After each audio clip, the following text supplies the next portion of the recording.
Morning friends, कैसे हैं आप लोग। जय नारायण व्यास विश्वविद्यालय जोधपुर के राजनीति विज्ञान, लोक प्रशासन तथा नेहरू स्टडी सेंटर के द्वारा संविधान सभा के विभिन्न सत्रों पर ये जो कार्यशाला आयोजित की जा रही है, इसमें एक बार फिर से आपका स्वागत है साथियों। संविधान सभा के 5वें सत्र पर हम लोग हूबहू चर्चा कर रहे हैं। हमारी ये चर्चा 14 अगस्त से प्रारंभ हुई है। संविधान सभा का 5वां सत्र जो है 14 अगस्त से लगाकर 30 अगस्त 1947 के बीच में हुआ संविधान सभा का 5वां सत्र। हम लोगों ने 5वें सत्र पर हूबहू चर्चा शुरू करी 14 अगस्त से और आज 30 अगस्त है। 30 अगस्त 1947 संविधान सभा के 5वें सत्र का अंतिम दिन था और हमारे इस संविधान सभा पर हूबहू चर्चा के लिए ये जो विशेष कार्यशाला जो आयोजित की जा रही है उसका भी ये अंतिम दिन है। तो मेरे YouTube और Zoom के जो साथी हैं उन सब का मैं यहाँ हार्दिक स्वागत करता हूँ, अभिनंदन करता हूँ। और दोस्तों, जैसा आप लोगों को बता रखा है कि हम लगातार आप लोगों से इसलिए संपर्क में हैं ताकि आप लोगों को भारत के संविधान और संविधान सभा की जो खूबियाँ, जो बारीकियाँ, वो आपको समझ में आ सके और संविधान सभा या संविधान के संदर्भ में यदि किसी भी प्रकार की कोई भ्रांति है तो वो भ्रांति दूर हो सके। हमारा उद्देश्य, हमारी जो युवा पीढ़ी है, युवा पीढ़ी में भारत के संविधान के प्रति आस्था जो है उसको बढ़ाना है, भारत के संविधान के प्रति उनकी जो समझ है उसको बढ़ाना है, उनकी जो तार्किक जो क्षमता है उसमें वृद्धि करना हमारा उद्देश्य है। इसी उद्देश्य से हम लोग, हमारा विश्वविद्यालय इस प्रकार का कार्यक्रम आयोजित कर रहा है। तो जूम और यूट्यूब के जो साथी हैं लगातार इतने दिन से जुड़े हुए हैं, मैं उनका बिल्कुल आभार व्यक्त करता हूं। बहुत सुंदर से इस आयोजन में आप लोगों की महती भूमिका रही है। इस बार जो यूट्यूब वालों ने एक्टिवली जो पार्टिसिपेट किया उसका कोई सानी नहीं है, उसका कोई मुकाबला नहीं है। 30 अगस्त 1947 को संविधान सभा में क्या हुआ उस पर अब हम लोग आज चर्चा करने जा रहे हैं। आज 30 अगस्त 2022 है, तो हम लोग देखेंगे आज क्या क्या हुआ। लेकिन मैं कुछ पहले बातें बताना चाहता हूं जिससे कि आपका कॉन्सेप्ट क्लियर हो जाए। और वो क्या है? वो है बात 30 अगस्त 1947 को संविधान सभा में मौलिक अधिकारों पर चर्चा हुई। आप मुझे कहेंगे, अरे सर, कल तो आप अल्पसंख्यकों के बारे में चर्चा कर रहे थे, कल तो आप अल्पसंख्यकों के लिए विशेष प्रावधानों पर चर्चा कर रहे थे, कल तो डॉक्टर BR अम्बेडकर समेत प्रारूप समिति के गठन के संदर्भ में आप चर्चा कर रहे थे, आज अचानक मौलिक अधिकार पर कैसे आ गए? 30 अगस्त 1947 संविधान सभा के 5वें सत्र का अंतिम दिन था। इसके बाद में एक लंबी अवधि तक संविधान सभा का कोई सत्र नहीं हुआ। इसलिए जो मुद्दा पहले छोड़ दिया था संविधान सभा के सदस्यों ने, वह मुद्दा कंप्लीट करना जरूरी था। वैसे मैं आपको लोगों को बता दूं कि आज मौलिक अधिकारों के संदर्भ में जो चर्चा होगी वह भी अल्पसंख्यकों के संदर्भ में ही है। आज आप लोग जानते हैं कि भारतीय संविधान का जो अनुच्छेद 28 है, अनुच्छेद 29 है, अनुच्छेद 30 है, उसमें जो बातें लिखी हुई उसी से रिलेटेड कुछ बातों पर चर्चा होगी। मौलिक अधिकारों के संदर्भ में संविधान सभा ने जो समिति गठित कर रखी है, उस समिति के अध्यक्ष सरदार वल्लभ भाई पटेल है। सरदार वल्लभ भाई पटेल की अध्यक्षता वाली ये समिति अपनी कुछ बातों को रखेगी। बहुत सारी बातें पहले रख चुकी है, संविधान सभा उसको स्वीकार कर चुकी है। लेकिन एक जो बात है, बड़ी जो बात है कि जो हमारी शिक्षण संस्थाएं हैं वहां पर जो रिलीजियस एजुकेशन है, जो धार्मिक शिक्षा है, वो दी जा सकती है, नहीं दी जा सकती है, या इस संदर्भ में संविधान सभा के सदस्य क्या सोचते थे, उस विषय पर हम लोग आज चर्चा करेंगे। क्या बात है मेरे भाई ओम प्रकाश जी, इनके ने कह दिया कि धर्म से संबंधित अधिकार। बिल्कुल, यूट्यूब के साथी बिल्कुल बहुत एक्टिवली जुड़े हुए हैं। एक बहन हमसे पूछ रही है कि सर इसके बाद हम कब मिलेंगे? हम मिलेंगे 27 जनवरी 2023 को। संविधान सभा का 6ठा सत्र जो है 27 जनवरी 1948 को हुआ था। 6ठा सत्र केवल एक दिन का था। बहुत ध्यान से सुनिएगा, संविधान सभा के 2 ऐसे सत्र थे जो एक दिन के हुए। एक 6ठा सत्र था जो 27 जनवरी 1948 को हुआ और एक 12वां सत्र था जो 24 जनवरी 1950 को हुआ। तो हम वापस जो है 27 जनवरी 2023 को मिलेंगे। आप बात को नोट कर लीजिएगा, 27 जनवरी 2023 को हमें वापस मिलना है संविधान सभा के 6ठे सत्र पर। लेकिन साथ ही साथ चूंकि मुझे मंच मिला हुआ है तो मैं बता देता हूं, फिर आप मुझसे प्रश्न पूछेंगे कि सर इस अवधि में फिर आप क्या करोगे? आप तो ठाले बैठे रहोगे, कुछ काम धंधा तो करते हो नहीं। संविधान सभा पे चर्चा तो हो जाएगी, फिर इसके बाद में क्या करोगे? काम काम काम, खूब सारा काम है। हमारा राजस्थानी का जो संविधान है, जिस पर हम लोगों ने पिछले 4-5 महीने से कोई वीडियो नहीं बनाया, राजस्थानी में संविधान को वापस जिंदा किया जाएगा। राजस्थानी में संविधान वाली जो बात है उनको कंटिन्यू किया जाएगा। तो काम ही काम है।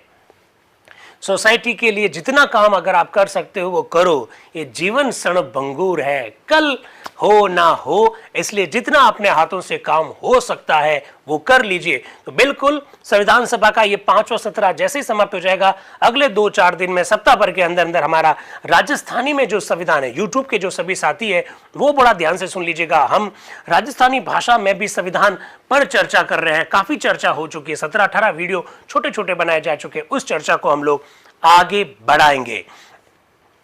तो ठीक है, आज 30 अगस्त 1947 की चर्चा को आगे बढ़ाएं। जरा देखिएगा, ये 30 अगस्त उस दिन शनिवार था भाई, 30 अगस्त 1947 को शनिवार था। और ये संविधान सभा के वाद के सरकारी रिपोर्ट है, हिंदी संस्करण है इसका। विषय सूची में एक विषय लिखा हुआ है, मौलिक अधिकारों पर जो रिपोर्ट है वो रिपोर्ट रखी जा रही है। डॉक्टर राजेंद्र प्रसाद की अध्यक्षता में संविधान सभा की बैठक 10 बजे प्रारंभ हो रही है। क्या कह रहे हैं? सरदार वल्लभ भाई पटेल का वे नाम पुकार रहे हैं। सरदार वल्लभ भाई पटेल, बंबई लिखा हुआ है, इसमें किसी प्रकार की कोई दिक्कत होनी नहीं चाहिए। श्रीमान जी, सभा को यह विदित ही है कि मेरे पत्र पर, जो कि मौलिक अधिकार समिति की रिपोर्ट करने का विषय था, 23 अप्रैल 1947 को विचार किया गया था और अधिकांश मुख्य प्रस्ताव स्वीकार कर लिए थे, लेकिन कुछ भाग रह गया था जिसे मैं आज रखना चाहता हूं। और वो कौन सा भाग है, जरा देखिएगा, अब ध्यान से सुन लीजिएगा। भारत के संविधान का जो अनुच्छेद 28 है, आज का संविधान का जो अनुच्छेद 28 है, वो ये क्या कहता है कि ऐसी कोई भी सरकारी शिक्षण संस्थान या अनुदानित या जो भी सरकार से मान्यता प्राप्त जो शिक्षण संस्थान है, वहां पर किसी भी प्रकार की धार्मिक शिक्षा नहीं दी जाएगी। आज के दिन भारत के संविधान में ऐसा लिखा हुआ है। इनिशियल स्टेज में किस प्रकार का प्रावधान किया जा रहा है, जरा देखिएगा। एज इट इज मैं बता रहा हूं, सरकारी कोष द्वारा संचालित अथवा सहायता प्राप्त किसी स्कूल में जाने वाले किसी व्यक्ति को उस स्कूल में दी जाने वाली किसी धार्मिक शिक्षा में भाग लेने या उस स्कूल से संबंध अन्य संस्थाओं में की जाने वाली धार्मिक पूजा में उपस्थित होने के लिए विवश नहीं किया जाएगा। किसी भी बच्चे को स्कूल में धार्मिक शिक्षा नहीं दी जाएगी और न ही धार्मिक पूजा में उसे शामिल होने के लिए विवश किया जाएगा, ऐसा प्रावधान किया जा रहा है। सरदार वल्लभ भाई पटेल साहब की अध्यक्षता वाली ये जो कमेटी है, वो कमेटी के द्वारा इस बात को रखा जा रहा है। सरदार वल्लभ भाई पटेल साहब ने यह प्रस्ताव रखा। इसके बाद में सरदार वल्लभ भाई पटेल साहब कह रहे हैं कि इसके बाद में जो अगला प्रावधान आएगा वो ये है, दबाव या अनुचित प्रभाव द्वारा एक धर्म से दूसरे धर्म में परिवर्तन करना कानून द्वारा वैधानिक नहीं माना जाएगा। किसी भी व्यक्ति को दबाव डालकर आप धर्म परिवर्तन नहीं करा सकते हैं। दो शब्द लिखे हुए हैं, एक दबाव लिखा हुआ है और दूसरा लिखा हुआ है अनुचित प्रभाव। अनुचित प्रभाव यानी पैसों का इस्तेमाल करके या दूसरे तरीके से आप धर्म परिवर्तन नहीं करवा सकते हैं। ऐसा दो प्रावधान सरदार वल्लभ भाई पटेल के द्वारा रखे जा रहे हैं। इसके बाद में एक और प्रावधान आ रहा है, वो क्या है? धर्म, जाति या भाषा में से किसी भी आधार पर आश्रित किसी अल्पसंख्यक को सरकारी शिक्षणालय में दाखिल होने के विरुद्ध कोई भेदभाव नहीं बरता जाएगा और न उनको किसी प्रकार की धार्मिक शिक्षा अनिवार्य रूप से ली जाएगी। भारतीय संविधान का अनुच्छेद जो 30 है, वो आजकल ये कहता है कि सभी अल्पसंख्यकों को अपनी शिक्षण संस्थाओं की स्थापना करने का अधिकार होगा। भारतीय संविधान का अनुच्छेद 30 ये कहता है। इनिशियल स्टेज में, शुरुआती दौर में किस प्रकार से यह अनुच्छेद अस्तित्व में आ रहा है, उस पर सरदार वल्लभ भाई पटेल साहब अपनी बात को रख रहे हैं। 3 प्रावधान मैंने आप लोगों के सामने रखे हैं। भाई मोहित ने बहुत सुंदर ढंग से कहा कि धार्मिक शिक्षा के जो अधिकार है वो अनुच्छेद, धार्मिक स्वतंत्रता के जो अधिकार है वो अनुच्छेद 25 से 28 तक है। बिल्कुल सही बात कही है। इनमें जो आज भारत का संविधान का जो अनुच्छेद 28 है, उस 28 की पृष्ठभूमि क्या है, उस पर हम लोग आज चर्चा करेंगे। और आज जो भारतीय संविधान का अनुच्छेद जो 30 है, उसका क्या बैकग्राउंड है, उस पर हम लोग आज चर्चा करने जा रहे हैं। तो जरा देखिएगा, बात को आगे बढ़ाते हैं। सरदार पटेल साहब ने ये बात कही और ये तीनों बातें रखी। इसके बाद में डॉक्टर राजेंद्र प्रसाद जी अंग्रेजी में बोल रहे हैं। क्या कह रहे हैं? प्रस्ताव यह है कि ये सभा परामर्शदात्री समिति द्वारा मौलिक अधिकारों के विषय पर पेश की गई पूरक रिपोर्ट पर विचार करें। यदि कोई सदस्य कुछ कहना चाहता है तो कह सकता है। डॉक्टर राजेंद्र प्रसाद ने संविधान सभा के सामने ये कहा कि भाई सरदार वल्लभ भाई पटेल ने ये कुछ प्रस्ताव रख दिए हैं, अब आपको कुछ इस संदर्भ में विचार रखने हैं तो रख सकते हैं। पहले व्यक्ति आ रहे हैं आर के सिधवा जी। आर के सिधवा जी के बारे में मैंने आप लोगों को कई बार बता रखा है। आर के सिधवा जी कराची पाकिस्तान में जन्म लिया। भारत विभाजन के पश्चात भी संविधान सभा के सदस्य रहने का ही उन्होंने निश्चय किया। ये बात भी आपको अच्छी तरह से मालूम है। हाँ, काशीनगर वाले मेरे भाई क्या पूछना चाहते हैं प्लीज बताएं सर, अपना प्रश्न रखें। बिल्कुल, अगर इससे रिलेटेड होगा तो भाई बिल्कुल प्रश्न पर हम लोग चर्चा करेंगे। लेकिन क्या कि सैकड़ों विद्यार्थी जुड़े हुए हैं और आपका प्रश्न किसी दूसरे टॉपिक से जुड़ा हुआ है, उसका जवाब नहीं दिया जा सकता। प्रश्न जो है वो इस टॉपिक से रिलेटेड होना चाहिए। ये पूरा उपदेश किस राइटर की बुक में है? अरे भाई ये राइटर नहीं है, मैं रोजाना बता रहा हूँ। मेरे काशी के जो भाई है वो पूछ रहे हैं सर इसके राइटर कौन है? इसके राइटर नहीं है, ये संविधान सभा की हूबहू बहस है। इसका प्रकाशन किया है लोकसभा सचिवालय ने। राइटर हम उसे कहते हैं जब मैं अपनी तरफ से कोई बात लिखूं तो उसे हम लोग लेखक कहते हैं। इसके लेखक नहीं है, ये तो संविधान सभा में जो चर्चा हुई उसको एज इट इज रखा है। तो जब एज इट इज रखा है तो उसका कोई लेखक नहीं है। हाँ, इसका जो संपादन है वो भारत का जो लोकसभा है उस लोकसभा सचिवालय ने किया। लगातार मैंने ऐसा कहा। सचिन भाई पूछ रहे हैं कि इसका पीडीएफ कैसे मिलेगा, तो मैंने बिल्कुल आप लोगों को कहा मैं चाहता हूं कि आप लोग खुद भी अपना प्रयास करें। राज्यसभा की जो वेबसाइट है उस वेबसाइट पर आप जाइएगा और उसका होम पेज जो है, पहला पेज जो है उसको खोलिएगा। राइट हैंड साइड में आपको लिखा हुआ मिलेगा कॉन्स्टिट्यूएंट असेंबली डिबेट्स, संविधान सभा की जो बहस है वो आपको लिखा हुआ दिखाई देगा। तो आप बिल्कुल उसको खोलकर देखिएगा, उसमें वो सारी बातें विस्तार से मिल जाएगी। बस केवल एक ही प्रॉब्लम है भाई कि वो अंग्रेजी में है और हम जो चर्चा कर रहे हैं वो हिंदी में है। ये थोड़ी सी जरूर बात है। अब आप पोकर साहब है तो कोई दिक्कत नहीं है क्योंकि पोकर साहब को अंग्रेजी पसंद है। बाकी हम लोग जो है हम तो दूलेकर साहब वाले लोग हैं जिनको हिंदी ही आती है या हिंदुस्तानी आती है, क्या करें।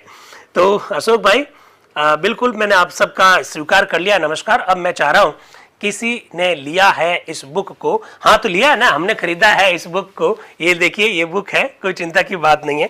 अब जल्दी से इस टॉपिक पर आ जाइए। आर के सिधवा जी कह रहे हैं कि मैं ये चाहता हूं कि आप ये बातें भी जोड़ें इसमें। कौन कौन सी बातें जोड़े जरा वो देखिए वो क्या कह रहे हैं। नंबर 1, जिसमें समस्त भारतीय जनता के लिए सामाजिक, आर्थिक और राजनीतिक न्याय, स्थिति, अवसर और कानून की दृष्टि से समानता की गारंटी दी जाएगी और उनको सुरक्षित रखा जाएगा, ये भी जोड़ दीजिए। ऐसी वो बात कह रहे हैं सिधवा जी। और फिर वो नेहरू जी का उल्लेख करते हुए कह रहे हैं, नेहरू जी तो इस तरह की बातें करते थे कि नेहरू जी तो आपको मालूम है ना समाजवाद के बड़े जबरदस्त समर्थक थे।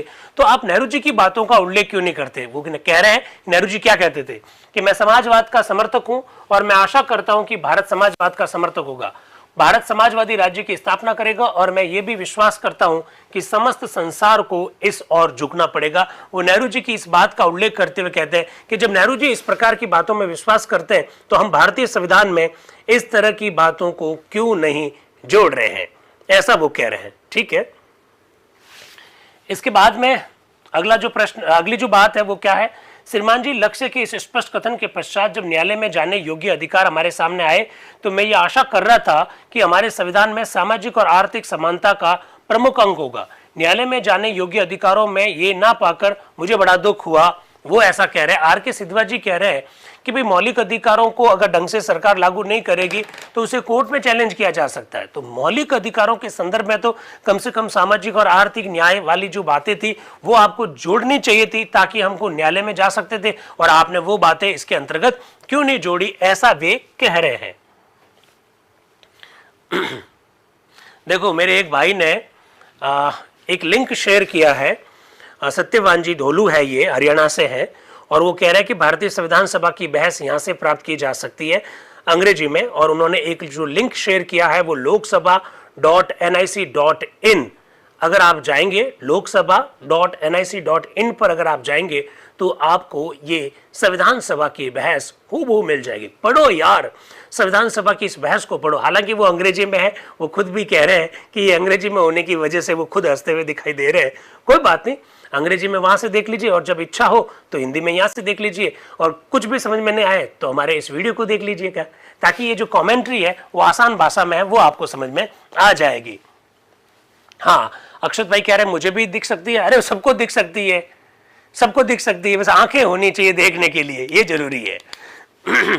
इस प्रकार से वो बात कह रहे हैं। जब मैं संघ अधिकार समिति की रिपोर्ट तथा उस दिन सभा में जो विषय रखे गए उनको सुन रहा था, तो उस समय हम केंद्र को अधिक आर्थिक अधिकारों से शक्तिशाली बनाने की बात बढ़ा चढ़ाकर कह रहे थे, परंतु ये स्वीकार कर लेना चाहिए कि प्रांतों की आर्थिक दशा इतनी गिरी हुई है कि वे स्थानीय संस्थाओं को उतनी सहायता नहीं दे सकती है जितनी की आवश्यक है। ऐसा आर.के. सिद्धवा जी अपनी बात को रखते हुए कह रहे हैं।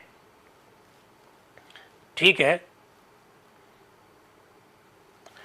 आर.के. सिद्धवा जी का ये लंबा भाषण है, इसके अंतर्गत वो बता रहे हैं कि भाई क्यों जरूरी है आर्थिक समानता देश में स्थापित करनी।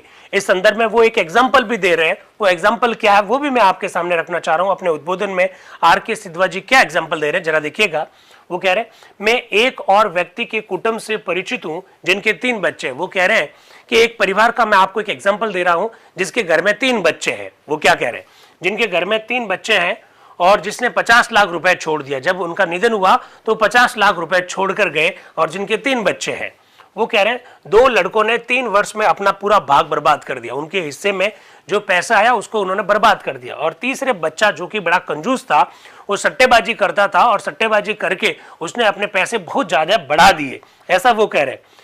वो कह रहे हैं ये किस प्रकार की आर्थिक व्यवस्था है, ये कैसी व्यवस्था है जिसमें 50 लाख रुपए उनको पिताजी से मिले, 3 बच्चे थे, 2 बच्चे ने पैसे उड़ा दिए, एक बच्चे ने सट्टेबाजी करके अपने पैसों को आगे बढ़ा दिया, उसमें बढ़ोतरी कर दी। तो ये कैसा सिस्टम है, ये आर्थिक व्यवस्था ठीक नहीं है। इसलिए खुद राज्यों को मौलिक अधिकारों के अंतर्गत इस बात का प्रयास करना चाहिए कि देश में आर्थिक समानता स्थापित हो, ऐसा वो कहना चाह रहे हैं। कौन कह रहे हैं, सिद्धवा जी कह रहे हैं। वो आगे कह रहे हैं, मैं निवेदन करना चाहता हूं वो यह है कि यदि आप समाज संबंधी आर्थिक व्यवस्था की प्रणाली में सुधार करना चाहते हैं तो आपको बड़े बड़े उद्योगों का राष्ट्रीयकरण करना होगा, और यदि आप मजदूरों को उचित वेतन देना चाहते हैं तथा प्रसूति संबंधी अन्य सुविधा देना चाहते हैं तो आप एक क्षण के लिए भी ये विचार नहीं करें कि ये एक स्थिर तर्क है, परंतु मैं शुद्ध हृदय से ये अनुभव करता हूं कि इस तर्क को स्वीकार कर लेना चाहिए। वो कह रहे हैं मौलिक अधिकारों के अंतर्गत कुछ बातें आप शामिल कीजिए। इसके अंतर्गत उद्योगों का राष्ट्रीयकरण होना चाहिए, यह भी मौलिक अधिकार होना चाहिए।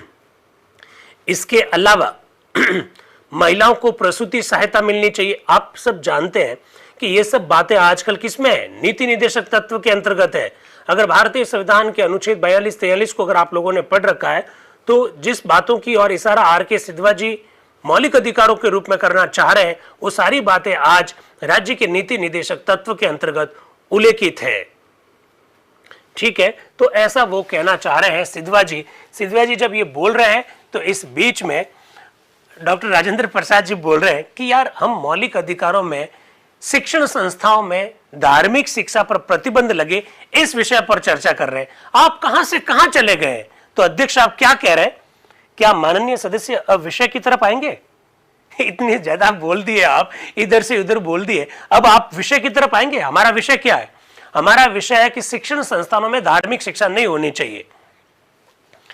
अब आर.के. सिद्धवा जी क्या कह रहे हैं, अध्यक्ष महोदय यदि ये बातें संविधान में शामिल होने के योग्य नहीं है तो फिर वे कौन सी बात है। अरे भाई मैं जो भी बातें कर रहा हूं वो भी तो संविधान में शामिल किए जाने योग्य है। आप मुझे कह रहे हैं कि विषय की ओर आइए, मैं विषय की ओर आ जाऊंगा, लेकिन जिन बातों का मैं उल्लेख कर रहा हूं वो कोई अप्रासंगिक बातें थोड़ी है, वो भी तो संविधान में शामिल होने योग्य बातें ही है। लेकिन आप चूंकि कह रहे हैं इसलिए मैं ठीक है अपने विषय की ओर आ जाता हूं।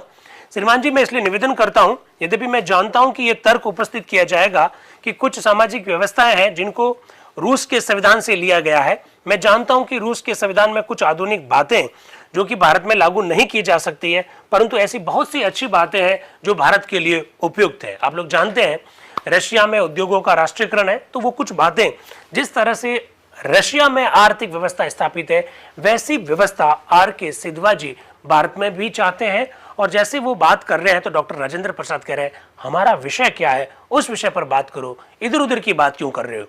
तो आर.के. सिद्धवा जी कह रहे हैं मैं इधर उधर की बात नहीं कर रहा हूं, मैं जिन विषय पर भी बात कर रहा हूं वो सारी बातें भारतीय संविधान में शामिल होने योग्य ही है, ऐसा सिद्धवा जी कह रहे हैं। इसके बाद में आते हैं उड़ीसा के बी दास। बी दास क्या कह रहे हैं? श्रीमान जी, जबकि मौलिक अधिकारों के प्रथम मसविदा पर इस सभा में वाद विवाद हुआ, मैंने नागरिकता के संदर्भ में बहुत गंभीर शंकाएं पैदा की थी, शंकाएं के बारे में सवाल पैदा किया था। आर के सिद्धवा जी, देखिए चर्चा चल रही है कि शिक्षण संस्थाओं में धार्मिक शिक्षा नहीं दी जाए। आर के सिद्धवा जी बीच में लेकर आ गए आर्थिक समानता की बात। आर के सिद्धवा जी की इन बातों के बाद में जब बी दास आए तो बी दास लेकर आ गए नागरिकता संबंधी प्रावधान पर चर्चा। अब ये जो चर्चा हो रही है, एक्चुअली में ये टॉपिक से हटकर चर्चा हो रही है। टॉपिक अपना ये है कि भाई आप जो है धार्मिक शिक्षा शिक्षण संस्थानों में होनी चाहिए, नहीं होनी चाहिए, क्यों नहीं होनी चाहिए और क्यों होनी चाहिए, इस विषय पर ही अपनी बात रखें, इधर उधर की बात ना करें। फिर आते हैं पी एस देशमुख साहब। वो क्या कह रहे हैं? पी एस देशमुख साहब मध्य प्रांत से हैं। वो कह रहे हैं, अध्यक्ष महोदय, स्वयं प्रस्ताव पर बोलने से पूर्व मैं ये निवेदन करना चाहता हूं कि चूंकि ये अधिवेशन का अंतिम दिन है, संभव है कि हम अपने समक्ष आए हुए प्रस्ताव पर समस्त दिन लगा दें। मुझे मालूम है कि आज ये अधिवेशन का अंतिम दिन है और मुझे मालूम है कि जो विषय रखा गया है उसमें पूरा दिन आज चला जाए। वो ऐसा कह रहे हैं। श्रीमान जी, सभा को विदित है कि हमने अनेकों बातें अधूरी छोड़ दी है, अनेकों रिपोर्ट हमारे सामने उपस्थित की गई है और हमने उनको केवल कुछ भागों पर ही विचार किया, बाकी वाले विचारों को छोड़ दिया गया। जैसे देखिए, कल हम किसी और विषय पर चर्चा कर रहे थे, आज किसी और विषय पर चर्चा करने लगे। आज जो चर्चा कर रहे हैं वो पहले काफी दिनों पहले छोड़ दी गई थी। तो पी एस देशमुख साहब कह रहे हैं हम चर्चा क्या कर रहे हैं, आप इधर उधर की चर्चा कर लेते हैं, टॉपिक छोड़ देते हैं। ऐसा कौन कह रहे हैं? पी एस देशमुख साहब कह रहे हैं। वो कह रहे हैं कि हमने केवल कुछ भागों पर ही विचार किया, अनेकों धाराएं, वाक्य खंड, उदाहरणतः संघ संविधान समिति संबंधी इत्यादि आगे विचार करने के लिए छोड़ दिए गए। मैं निवेदन करता हूं कि वही हाल इस रिपोर्ट का भी हो सकता है। जो रिपोर्ट आज आपने रखी है वो इस रिपोर्ट का भी यही हाल हो सकता है। आधी अधूरी बातें करोगे फिर छोड़ दोगे, हमको समझ में नहीं आएगा, ऐसा वो कह रहे हैं। मेरी सम्मति से ये रिपोर्ट सबसे अधिक महत्वपूर्ण है क्योंकि इसमें संविधान का वह भाग है जिसके लिए भारत की असंख्य जनता आस लगाए बैठी है कि हमारे नेताओं द्वारा की गई प्रतिज्ञाओं की पूर्ति होगी। वे ये देख रहे हैं कि हम उनकी स्थिति को उन्नत करने के लिए और जन साधारण की जीवन शैली को उच्च बनाने के लिए दिए गए अपने वचनों पर कितने सुदृढ़ है, ऐसा वो कह रहे हैं। फिर वो कह रहे हैं वर्तमान रिपोर्ट पर मेरी प्रथम आलोचना है। वो क्या कह रहे हैं? वर्तमान रिपोर्ट पर मेरी प्रथम आलोचना यह है कि अन्य रिपोर्टों के समान यह भी अलौकिक असावधानी से तैयार की गई है। पी एस देशमुख साहब मौलिक अधिकारों के संदर्भ में जो रिपोर्ट रखी गई है उस रिपोर्ट की आलोचना कर रहे हैं। सरदार वल्लभ भाई पटेल उस समिति के अध्यक्ष थे। मौलिक अधिकारों के संदर्भ में गठित समिति के अध्यक्ष कौन थे? सरदार वल्लभ भाई पटेल। पी एस देशमुख साहब क्या कह रहे हैं? वो कह रहे हैं कि साहब आप जो ये रिपोर्ट रख रहे हैं ना, बिल्कुल आपने असावधानी से तैयार की है। रिपोर्ट के निर्माता मुझे क्षमा करेंगे, आगे वो बोल रहे हैं, रिपोर्ट के निर्माता मुझे क्षमा करेंगे यदि मैं कुछ कटु शब्दों का प्रयोग करूं। मेरी समझ से समिति के सदस्यों के विचारों का ठीक प्रतिबिंब उस पुस्तक में दिए गए एक वाक्य से विदित होता है जो हमको दफ्तर द्वारा दी गई है, संविधान सभा के कार्यालय द्वारा दी गई। मैं उस वाक्य को पढ़ूंगा। क्या वाक्य है? व्यवस्थाओं का समावेश करने के लिए उनको चुनने में बड़ी कठिनाइयों का अनुभव हुआ। ठीक है, वो भारतीय संविधान के मौलिक अधिकारों के मसौदे में, क्योंकि ऐसा कोई एकमात्र परिमाण नहीं है कि मौलिक अधिकारों के निर्माण का क्या आधार हो और वर्गीकरण का आधार भिन्न भिन्न देशों में भिन्न भिन्न है। यह स्पष्ट है कि यह समिति का मुख्य आधार रहा है। उन्होंने संसार के संविधानों पर अनेकों पुस्तकों, एक धारा यहां से लेने दूसरा मद वहां से लेने के लिए, जिससे कि वो भारतीय संविधान के उपयुक्त हो सके और उनके आदर्शों के अनुरूप बन सके, घोटा है। मैं आपसे तथा सभा से निवेदन करूंगा कि श्रीमान जी मौलिक अधिकारों पर विचार करते समय ये सही तरीका नहीं है, ऐसा पी एस देशमुख साहब कह रहे हैं। फिर वो क्या गजब की बात कह रहे हैं, भारतीय संविधान में आयरलैंड से क्या क्या प्रावधान लिए गए अभी बताओ जरा। यूट्यूब वालों, मैं आपसे एक प्रश्न पूछ रहा हूं भाई, थोड़ा ढंग से जवाब देना, जल्दी से जवाब देना। आयरलैंड से हमने क्या क्या लिए? नीति निर्देशक तत्व लिए, क्या बात है, बहुत बढ़िया। और क्या लिए हमने आयरलैंड से? आयरलैंड के संविधान से हमने और क्या क्या लिए हैं? इसका जवाब दीजिए। दोनों के लिए प्रश्न है, जूम वालों के लिए भी है, यूट्यूब वालों के लिए भी है। ऐसा मैंने क्यों प्रश्न पूछा अचानक? क्योंकि पीएस देशमुख साहब अब आलोचना करेंगे संविधान की। वो कह रहे हैं कि संविधान में आप आयरलैंड से कुछ चीजें ले रहे हो। आगे वो कहेंगे यार आयरलैंड तो छोटा सा देश है, उसकी जनसंख्या तो इतनी कम है, इसके बावजूद भी आप आयरलैंड से ये सब बातें क्यों ले रहे हैं? ऐसा पीएस देशमुख साहब संविधान सभा में 30 अगस्त 1947 को कह रहे हैं।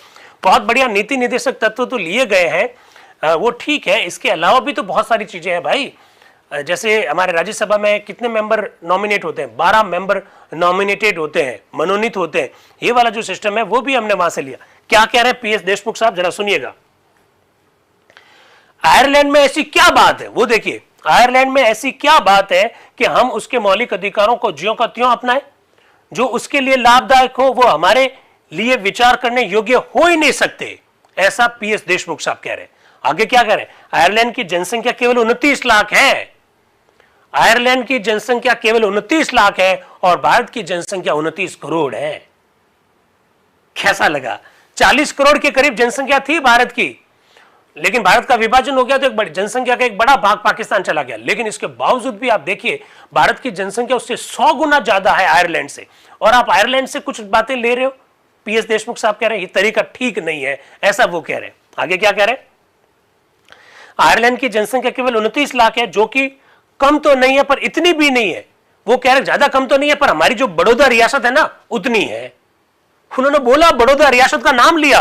आयरलैंड की जनसंख्या 29 लाख है, जो कि हमारी बड़ौदा रियासत के बराबर है, और आप भारत का संविधान बना रहे हो और एक छोटी सी बड़ौदा रियासत जैसे देश की तुलना में हम कितने बड़े, और वहां से कुछ बातों को ले रहे हो। पीएस देशमुख साहब कह रहे हैं।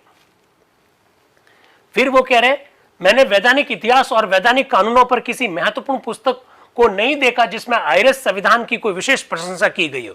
उन्होंने कहा मैंने बहुत सारी किताबें पढ़ी भारत के, हमने बहुत सारी किताबें पढ़ी दुनिया के अलग अलग देशों के संविधान की, लेकिन किसी भी देश के संविधान में, किसी भी देश के संवैधानिक इतिहास की पुस्तकों में कहीं पर भी यह उल्लेख नहीं मिला कि आयरलैंड से उन्होंने कुछ लिया है और हम ले रहे हैं आयरलैंड से। ऐसा कैसे?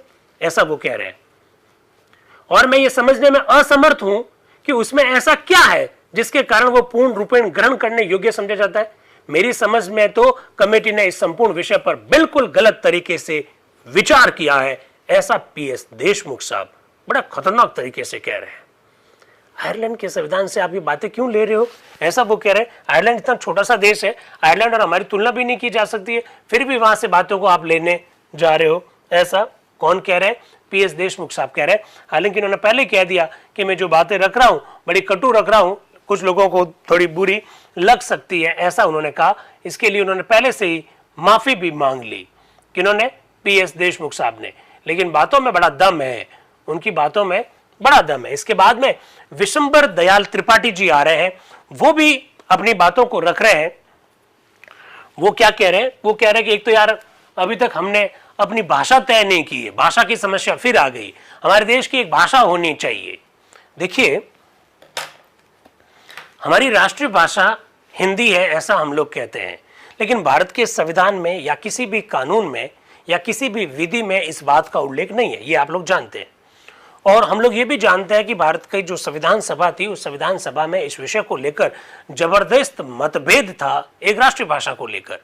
हिंदी की राष्ट्रभाषा बनाए, हिंदुस्तानी को राष्ट्रभाषा बनाए, इसको लेकर संविधान सभा के सदस्यों में मतभेद था, ये हम लोग जानते हैं।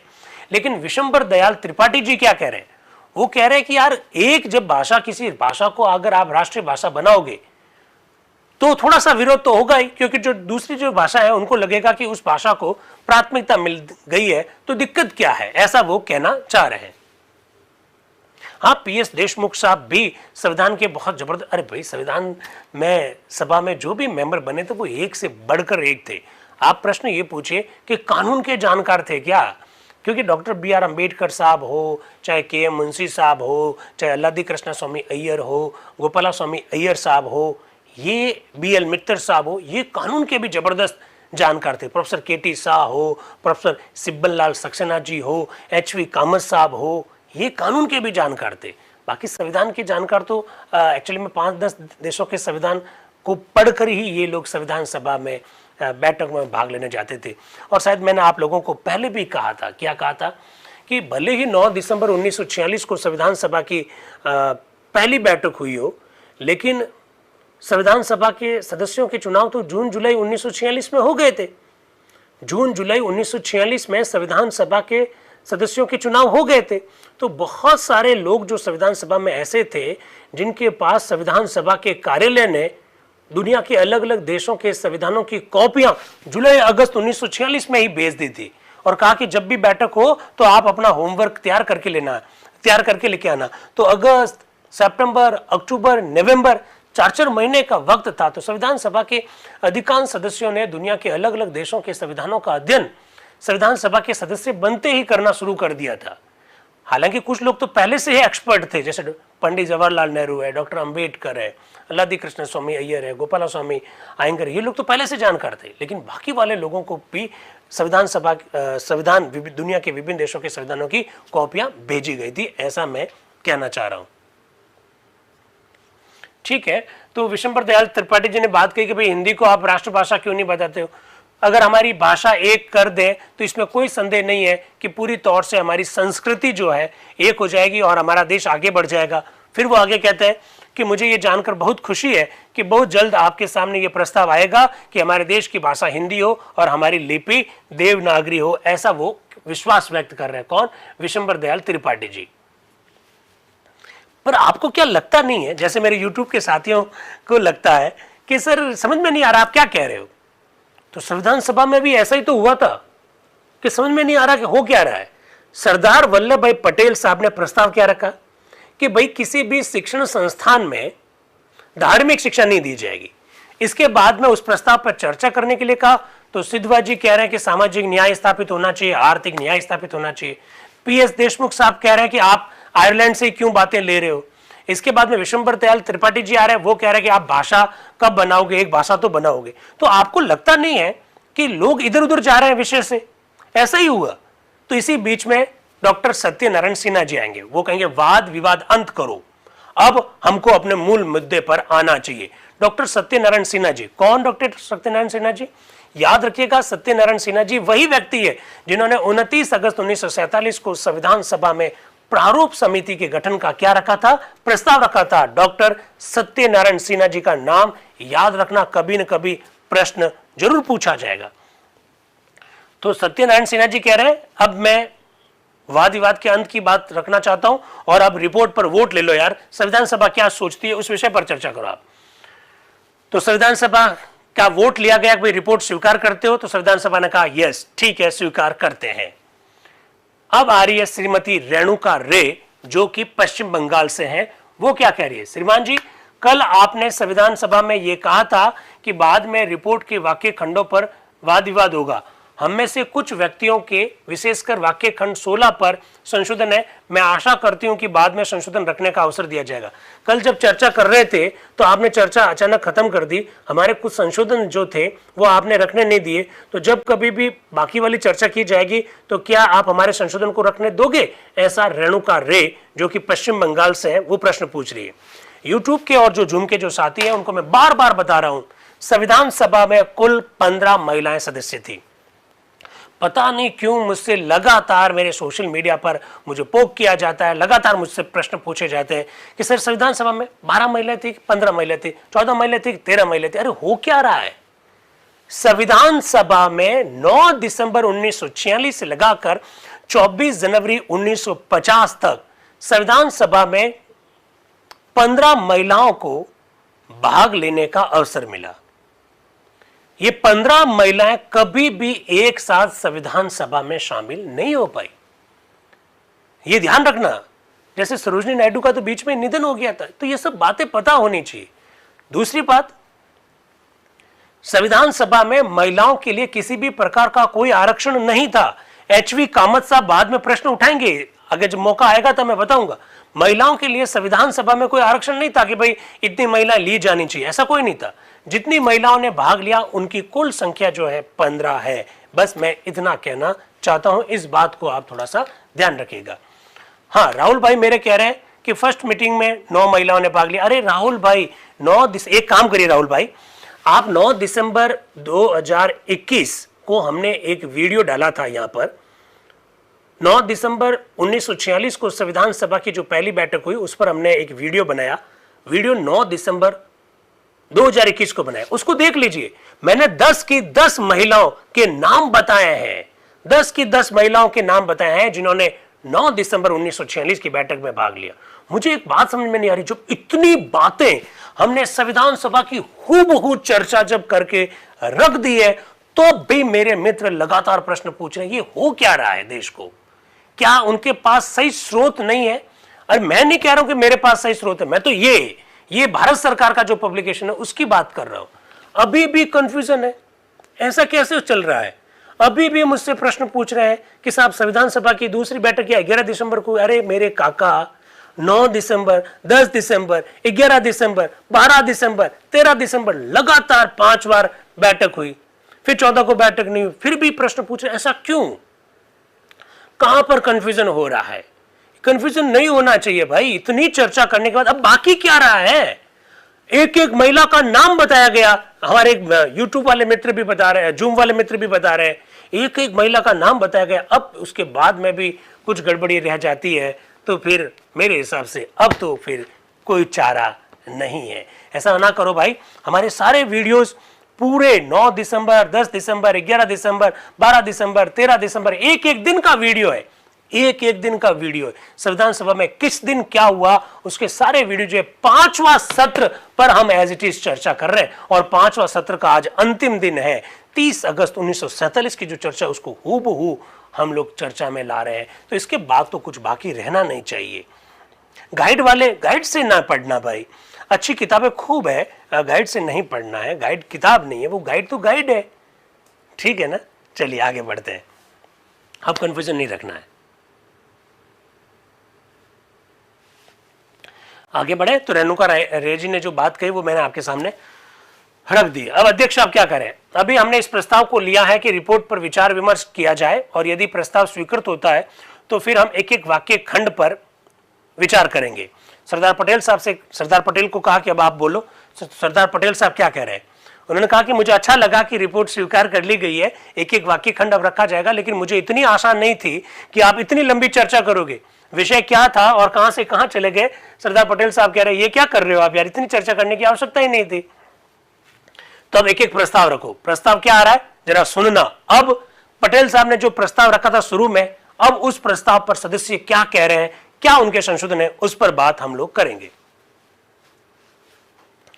सरकारी कोष द्वारा संचालित अथवा सहायता प्राप्त किसी स्कूल में जाने वाले किसी व्यक्ति को उस स्कूल में दी जाने वाली किसी धार्मिक शिक्षा में भाग लेने के लिए या उस स्कूल से संबंध अन्य स्थान में की जाने वाली किसी धार्मिक पूजा में उपस्थित होने के लिए विवश नहीं किया जाएगा। यह सरदार पटेल साहब ने प्रस्ताव रख दिया है। अब इस पर चर्चा होगी। आर.वी. दुलेकर साहब कह रहे हैं श्रीमान जी मैं एक मौखिक संशोधन रखना चाहता हूं। आर.वी. दुलेकर साहब जो है वो एक संशोधन लेकर आए। वो कह रहे हैं साहब इसके में स्कूल शब्द जो लिखा हुआ है वो हटा दीजिए। ये जो लिखा ना स्कूल, इस स्कूल शब्द हटा दीजिए और वहां लिख दीजिए शिक्षणालय, यानी जो शिक्षण के जो आलय है वो शब्द लिख दीजिए। आप मुझे बताओ ऐसा उन्होंने क्यों कहा होगा? उन्होंने कहा कि स्कूल लिखने से तो स्कूल ही आती है, अगर शिक्षणालय लिख दोगे तो इसमें कॉलेज भी आ जाएगी, इसमें यूनिवर्सिटी भी आ जाएगी, वहां पर किसी भी प्रकार की धार्मिक शिक्षा नहीं दी जाएगी।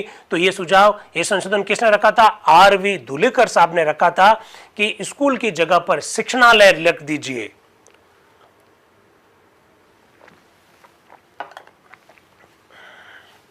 ठीक है।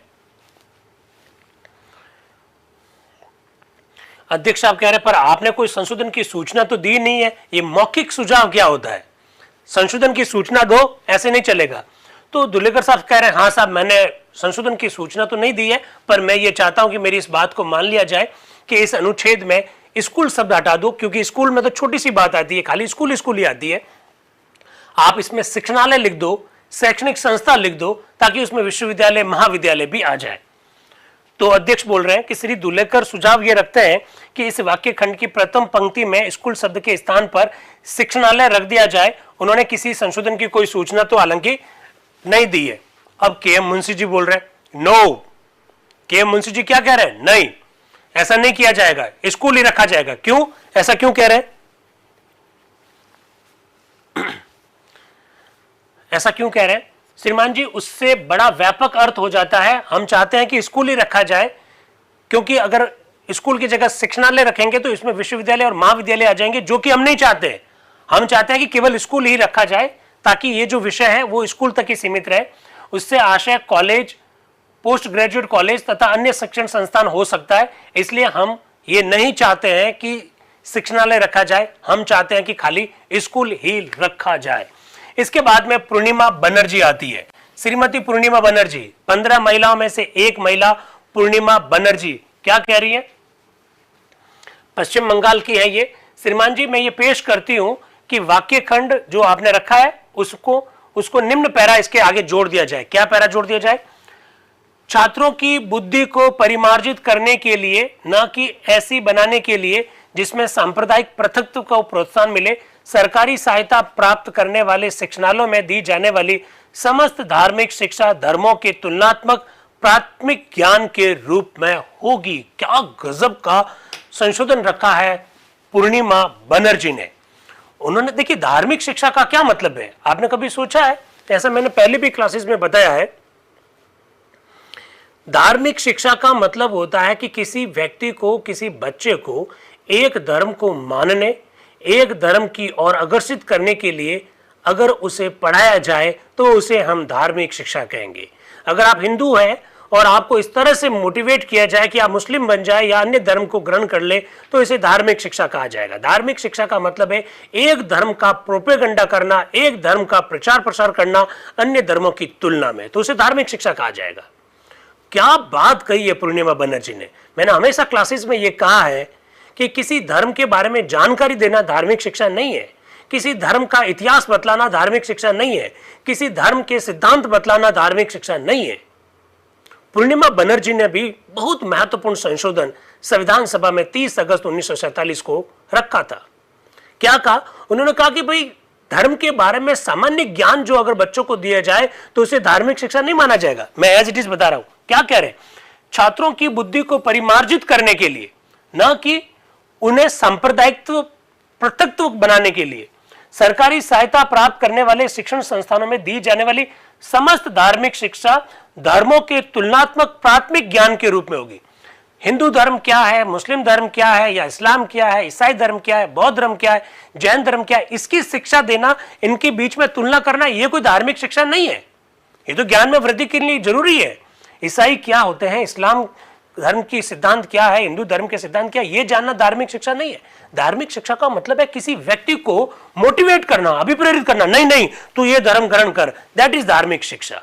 तो पूर्णिमा बनर्जी भी यही कह रही है कि आपने ये जो प्रावधान रखा है इसके नीचे ये लिख दो भाई कि तुलनात्मक, अलग अलग धर्मों के बीच में तुलना करना ये धार्मिक शिक्षा के अंतर्गत नहीं आएगा। अलग अलग धर्मों के बारे में बताना ये धार्मिक शिक्षा के अंतर्गत नहीं आएगा। बड़ी गजब की बात उन्होंने कही है। आगे वो कह रही है, श्रीमान जी, जैसा कि रिपोर्ट के प्रस्तावक महोदय ने बताया कि इस वाक्य खंड का उद्देश्य यह है कि उन छात्रों को जो उन स्कूलों में जाते हैं, यदि वे धार्मिक कक्षाओं में जाना नहीं चाहते हैं तो उन कक्षाओं में उपस्थित होने के लिए विवश किए जाने से रोकना है।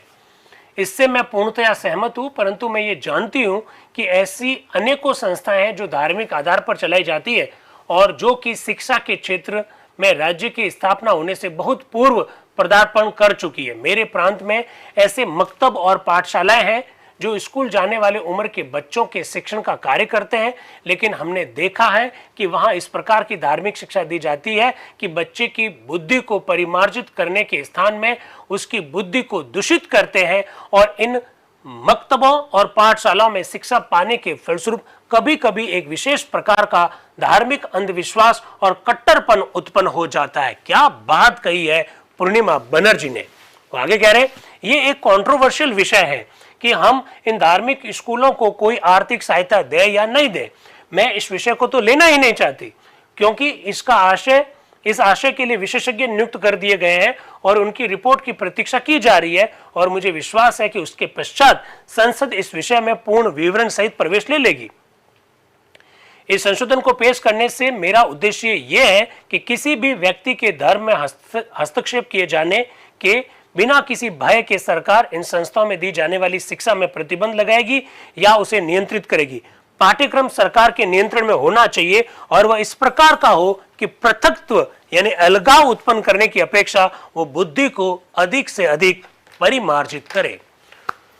पूर्णिमा बनर्जी कह रही है कि पाठ्यक्रम जो है वो सरकार के अधीन में होना चाहिए और सरकार इस बात का प्रयास करे कि लोगों में, बच्चों में अलगाव पैदा नहीं हो, बल्कि उनको उस पाठ्यक्रम से इतना ज्ञान मिले कि उनकी बुद्धि परिमार्जित हो जाए, उनकी बुद्धि में, उनकी ज्ञान में क्या हो जाए, वृद्धि हो जाए, ऐसा वो कह रही है। फिर वो कह रही है, जब हम अल्पसंख्यक अधिकार समिति की रिपोर्ट पर वाद विवाद कर रहे थे तब हमने ये कहा था कि हमारा उद्देश्य एक संयुक्त राष्ट्र बनाने का होना चाहिए और हम सेपरेट इलेक्टोरेट का अंत कर दिया तथा मौलिक अधिकारों से सहमत होते हुए और प्रत्येक व्यक्ति को अपने धर्म का अनुसरण करने का अधिकार दिया है।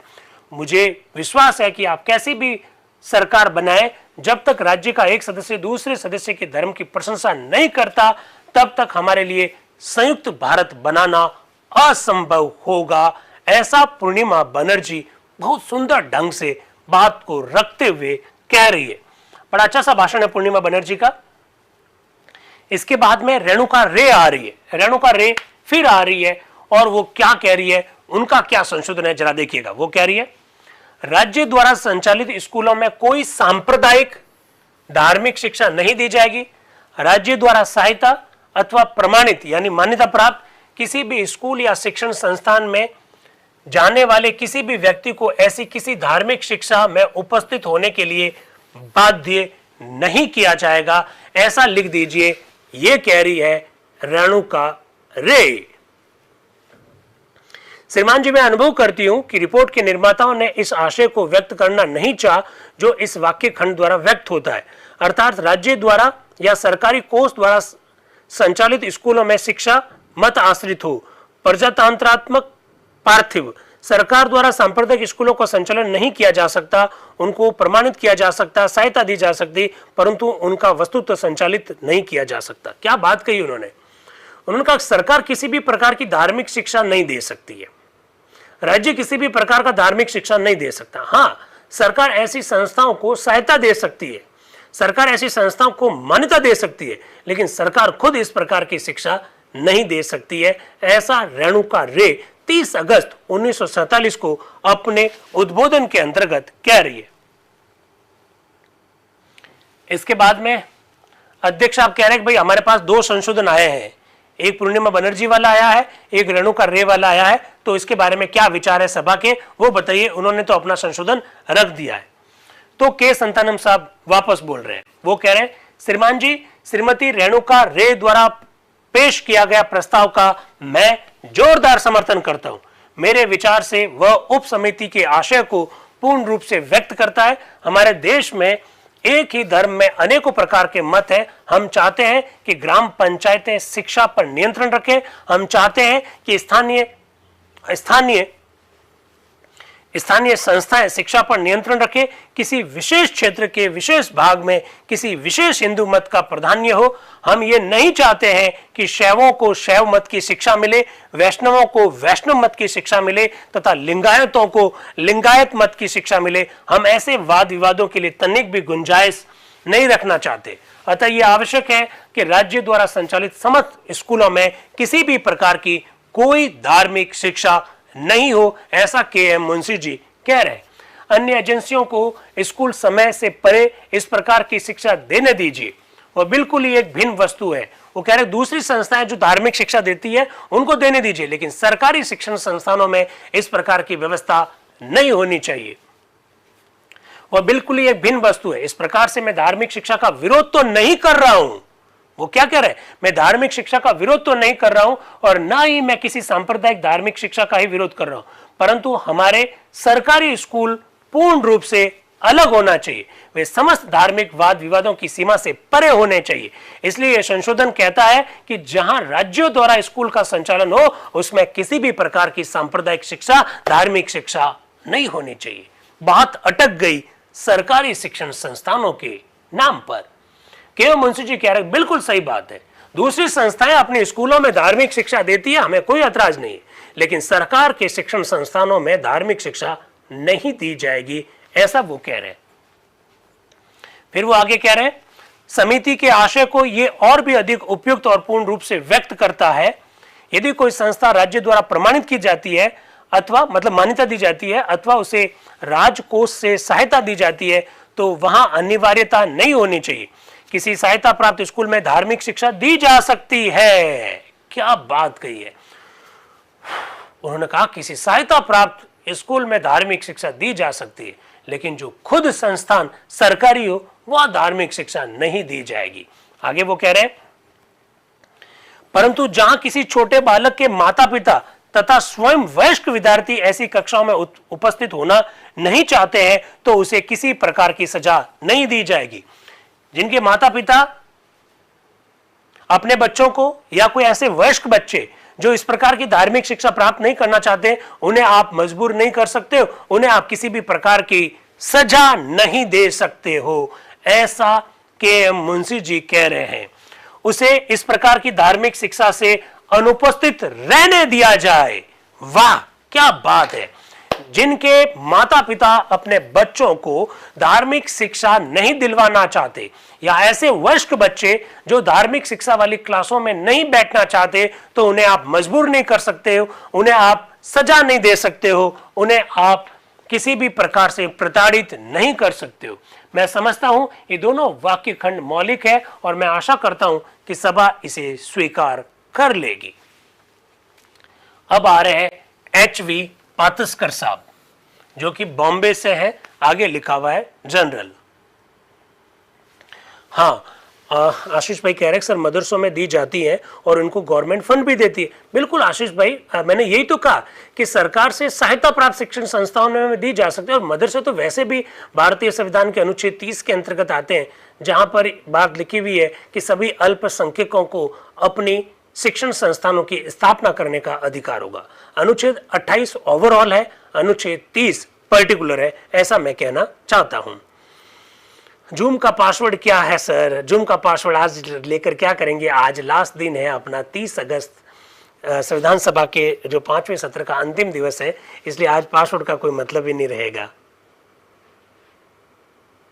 ठीक है, चलिए आगे बढ़ते हैं। एच.वी. पातस्कर साहब क्या कह रहे हैं? श्रीमान जी, मैं एक बात का स्पष्टीकरण चाहूंगा।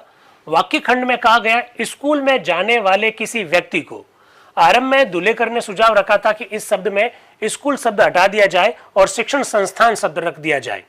जैसा मैं समझता हूं स्कूल शब्द का व्यापक रूप से प्रयोग किया गया है जिससे किसी भी शिक्षा देने वाली संस्था का बोध हो सकता है, परंतु यदि ये विचार है कि हम कॉलेज को अलग रख रहे हैं, वैसे तो वह भी एक प्रकार का स्कूल ही है जहाँ शिक्षा दी जाती है, तो मैं समझता हूँ इसका आशय ये होगा कि सरकारी सहायता प्राप्त स्कूल में आप धार्मिक शिक्षा को अनिवार्य नहीं कर सकते, परंतु यदि हम स्कूल शब्द का संकुचित रूप से प्रयोग करें तो कॉलेजों में आप उसे अनिवार्य कर सकते हैं। क्या गजब का भैया यार, लोग गजब के लोग थे। हम स्कूल का मतलब क्या लेते हैं कि 12वीं तक यही लेते हैं ना भाई, बताइए आप 12वीं तक जो है बच्चे पढ़ते हैं उनको स्कूल लेते हैं हम लोग। या बॉम्बे में चले जाओ तो 10वीं तक, बॉम्बे में तो 11 से स्कूल कॉलेज स्टार्ट हो जाता है। क्या गजब के लोग थे। उन्होंने कहा यार ये स्कूल का मतलब आप वो क्यों लेते हो? स्कूल का मतलब जहां शिक्षा मिलती हो, स्कूल का मतलब वो होता है। कॉलेज क्या है, यूनिवर्सिटी क्या है, ये भी तो स्कूल ही है। वो ऐसा कह रहे हैं, वो कह रहे हैं कि स्कूल का मतलब जहां शिक्षा मिलती हो, और शिक्षा तो कॉलेज में भी मिलती है, यूनिवर्सिटी में भी मिलती है, तो वो भी तो स्कूल ही है, ऐसा वो कह रहे हैं। ये गजब के लोग थे, तो गजब की बात कही। उन्होंने कहा कि यहाँ स्कूल अगर रखा गया तो इसके पीछे कारण यही था कि भाई जो सरकार से जो सरकार के जो स्कूल है वो इसके अंतर्गत आएंगे, वो ऐसा कहना चाह रहे हैं। फिर वो एक एग्जाम्पल दे रहे हैं, क्या कह रहे हैं? बंबई नगर निगम के कुछ कॉलेजों में परिचित हूं जिनमें कुछ काल पूर्व धार्मिक शिक्षा अनिवार्य थी, अतः मैं आशा करता हूं कि माननीय प्रस्तावक महोदय उत्तर देते समय इस बात को स्पष्ट करेंगे कि उन्होंने स्कूल शब्द यहां क्यों रखा है। वो सरदार पटेल साहब से निवेदन कर रहे हैं कि माननीय प्रस्तावक महोदय से मैं निवेदन करूंगा कि जब वो अपनी बात को रखें, सारे संशोधन रखे जाने के पश्चात, तब इस बात को स्पष्ट कर देंगे कि यहाँ स्कूल शब्द क्यों रखा गया। इसके बाद में अध्यक्ष साहब कह रहे हैं, मुझे ऐसा प्रतीत होता है कि इस प्रस्ताव तथा संशोधन पर और कोई व्यक्ति नहीं बोलना चाहता है। अब मैं सरदार पटेल साहब से निवेदन करूंगा कि वो बोले। इतने में खड़े हो गए कौन? पोकर बहादुर साहब। कौन खड़े हो गए? पोकर बहादुर साहब खड़े हो गए। पोकर बहादुर साहब जैसे ही खड़े हुए तो अध्यक्ष बोल रहे, अच्छा अच्छा अच्छा, आप बोलना चाहते हैं क्या? तो पोकर साहब बोले, यस बिल्कुल मैं बोलना चाहता हूं। जी हाँ, मैं संशोधन के संदर्भ में कुछ शब्द कहना चाहता हूं। इस संशोधन का यह उद्देश्य प्रतीत होता है कि देश की समस्त जनता का एक धर्म की ओर एकीकरण करना, या इससे कुछ मिलता जुलता आशय है। यदि यही आशय है तब तो मैं अवश्य विरोध करूंगा। मैं ये कहूंगा कि सामान्य वाद विवाद पर हिंदुस्तानी में दिए गए पूर्व वक्तव्य में कुछ ऐसा ही सुझाव रखा गया था।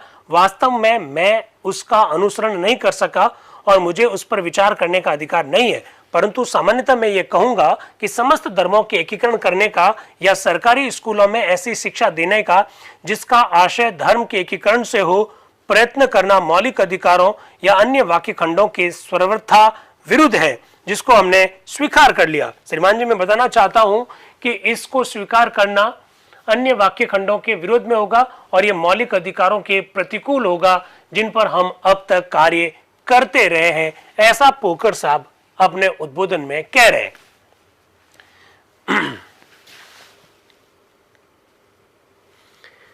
महबूब अली बेग साहब बहादुर आ रहे हैं, मद्रास से हैं। ये क्या कह रहे हैं?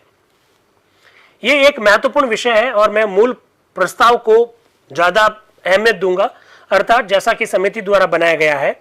मैं श्रीमती रेणुका रे से पूर्णतया सहमत हूं, जिनका उद्देश्य यह है कि पार्थिव शिक्षा हो जिस पर किसी भी प्रकार की धार्मिक या आध्यात्मिक पूजा या शिक्षा का कोई प्रभाव नहीं हो, और यही उद्देश्य होना चाहिए। दूसरी सदस्य यानी पूर्णिमा बनर्जी, दूसरी सदस्य द्वारा प्रेषित संशोधन कुछ कंट्रोवर्शियल है। बच्चे को किस प्रकार की बुनियादी शिक्षा दी जाए, ये अपने अपने विचारों का विषय है और इससे वाद विवाद बढ़ जाएगा। अतः श्रीमान जी, संशोधन जो रखा गया, मैं इस पर कोई विचार नहीं करना चाहता। वह लाभ की अपेक्षा अधिक हानि करेगा, क्योंकि तुलनात्मक धर्म के प्रारंभिक ज्ञान की व्याख्या करना बड़ा कठिन है। जैसा कि मैंने कहा कि मैं सामान्यतः श्रीमती रेणुका रे के संशोधन का समर्थन करता हूं। भाई, एक संशोधन रखा गया कि अलग अलग धर्मों के बीच में तुलना करना तो बच्चों को पढ़ाया जाना चाहिए। तो ये जो है महबूब अली बेग साहब, वो कह रहे हैं यार, अलग अलग धर्मों के बीच में तुलना करना कैसे पढ़ाओगे, उसमें झगड़ा हो जाएगा। कोई व्यक्ति अपने धर्म को ज़्यादा अच्छा बता सकता है, दूसरे धर्म को कम अच्छा बता सकता है। तो ये तुलनात्मक अध्ययन जब आप करोगे तो उस संदर्भ में प्रॉब्लम हो सकती है। इसलिए मैं उससे तो सहमत नहीं हूं, पर मैं रेणुका रे ने जो संशोधन रखा उससे मैं सहमत हूं, ऐसा वे कह रहे हैं। फिर आते हैं रोहिणी कुमार चौधरी जी, जो कि आसाम से हैं। वो क्या कह रहे हैं? अध्यक्ष महोदय, माननीय सदस्य श्रीमती पूर्णिमा बनर्जी द्वारा प्रेषित प्रस्ताव का हार्दिक समर्थन करने के लिए मैं खड़ा होता हूं। प्रस्ताविका के व्यक्तित्व ने मुझे ऐसा करने के लिए प्रेरित नहीं किया है, वरन मैं समझता हूं कि दोनों प्रस्तावों को साथ साथ लेते हुए जो प्रस्ताव श्रीमती बनर्जी द्वारा पेश किया गया है वो हमारे पार्थिव शिक्षा के आदर्श के प्राप्ति के बहुत अधिक निकट है। मेरी माननीय मित्र श्रीमती रेणुका रे ने माननीय सरदार पटेल से जोरदार अपील की है और मुझे विश्वास है कि वे दोनों संशोधनों से किसी को पसंद करने की स्थिति का उपयोग नहीं कर रहे हैं, परंतु जैसा कि वे प्रसिद्ध है, वे किसी भी कठिनाई को झेलने की क्षमता रखते हैं तथा मुझे विश्वास है कि वे इस कठिनाई को भी पार कर लेंगे और श्रीमती रेणुका रे की अपील का आदर करेंगे और श्रीमती बनर्जी के प्रस्ताव को भी स्वीकार कर लेंगे, ऐसा वे कह रहे हैं। इसके बाद में के मुंशी जी आ रहे हैं। वो क्या कह रहे हैं, जरा सुनिएगा। अध्यक्ष महोदय, इस मौलिक अधिकार के संदर्भ में मेरा पहला प्रस्ताव यह है कि पब्लिक फंड्स शब्दों के स्थान में वास्तव में स्टेट फंड्स होना चाहिए। अरे भाई भाई भाई भाई, क्या बात कह रहे हैं, सुनिए समझिए। राज्य द्वारा सहायता प्राप्त संस्था एक शब्द होता है और एक शब्द होता है लोक निधि से सहायता प्राप्त संस्था। लोक निधि यानी पब्लिक फंड और राज्य निधि यानी स्टेट फंड्स। के मुंशी जी कह रहे हैं कि यहां जो पब्लिक फंड्स लिखा हुआ है उसकी जगह पर आप स्टेट फंड्स लिख दीजिए। श्री कामत का प्रस्ताव प्रत्यक्ष रूप से दृष्टि से ओझल हो गया है, जबकि मूल मौलिक अधिकार स्वीकार किया गया था। जहां कहीं पब्लिक फंड शब्द रखे गए थे उनके स्थान पर स्टेट फंड शब्द रख दिए गए थे। उद्देश्य यह था कि जनता से चंदे द्वारा एकत्रित किए गए धन को स्टेट फंड्स के रूप में नहीं समझा जाना चाहिए। क्या गजब की बात कही है। पब्लिक फंड्स लिखोगे तो जनता से चंदा एकत्रित करके आपने किसी शिक्षण संस्थान की स्थापना कर दी और वहां पर आप अगर धार्मिक शिक्षा दे रहे हो तो वो तो पब्लिक फंड हो गया। और स्टेट फंड कहते हो तो मतलब सरकार का फंड, जो सरकार का पैसा जो लगा हुआ है। क्या भाई एक एक शब्द पर क्या वो चर्चा करते थे। स्टेट फंड्स और पब्लिक फंड्स में क्या अंतर है, समझ रहे हो।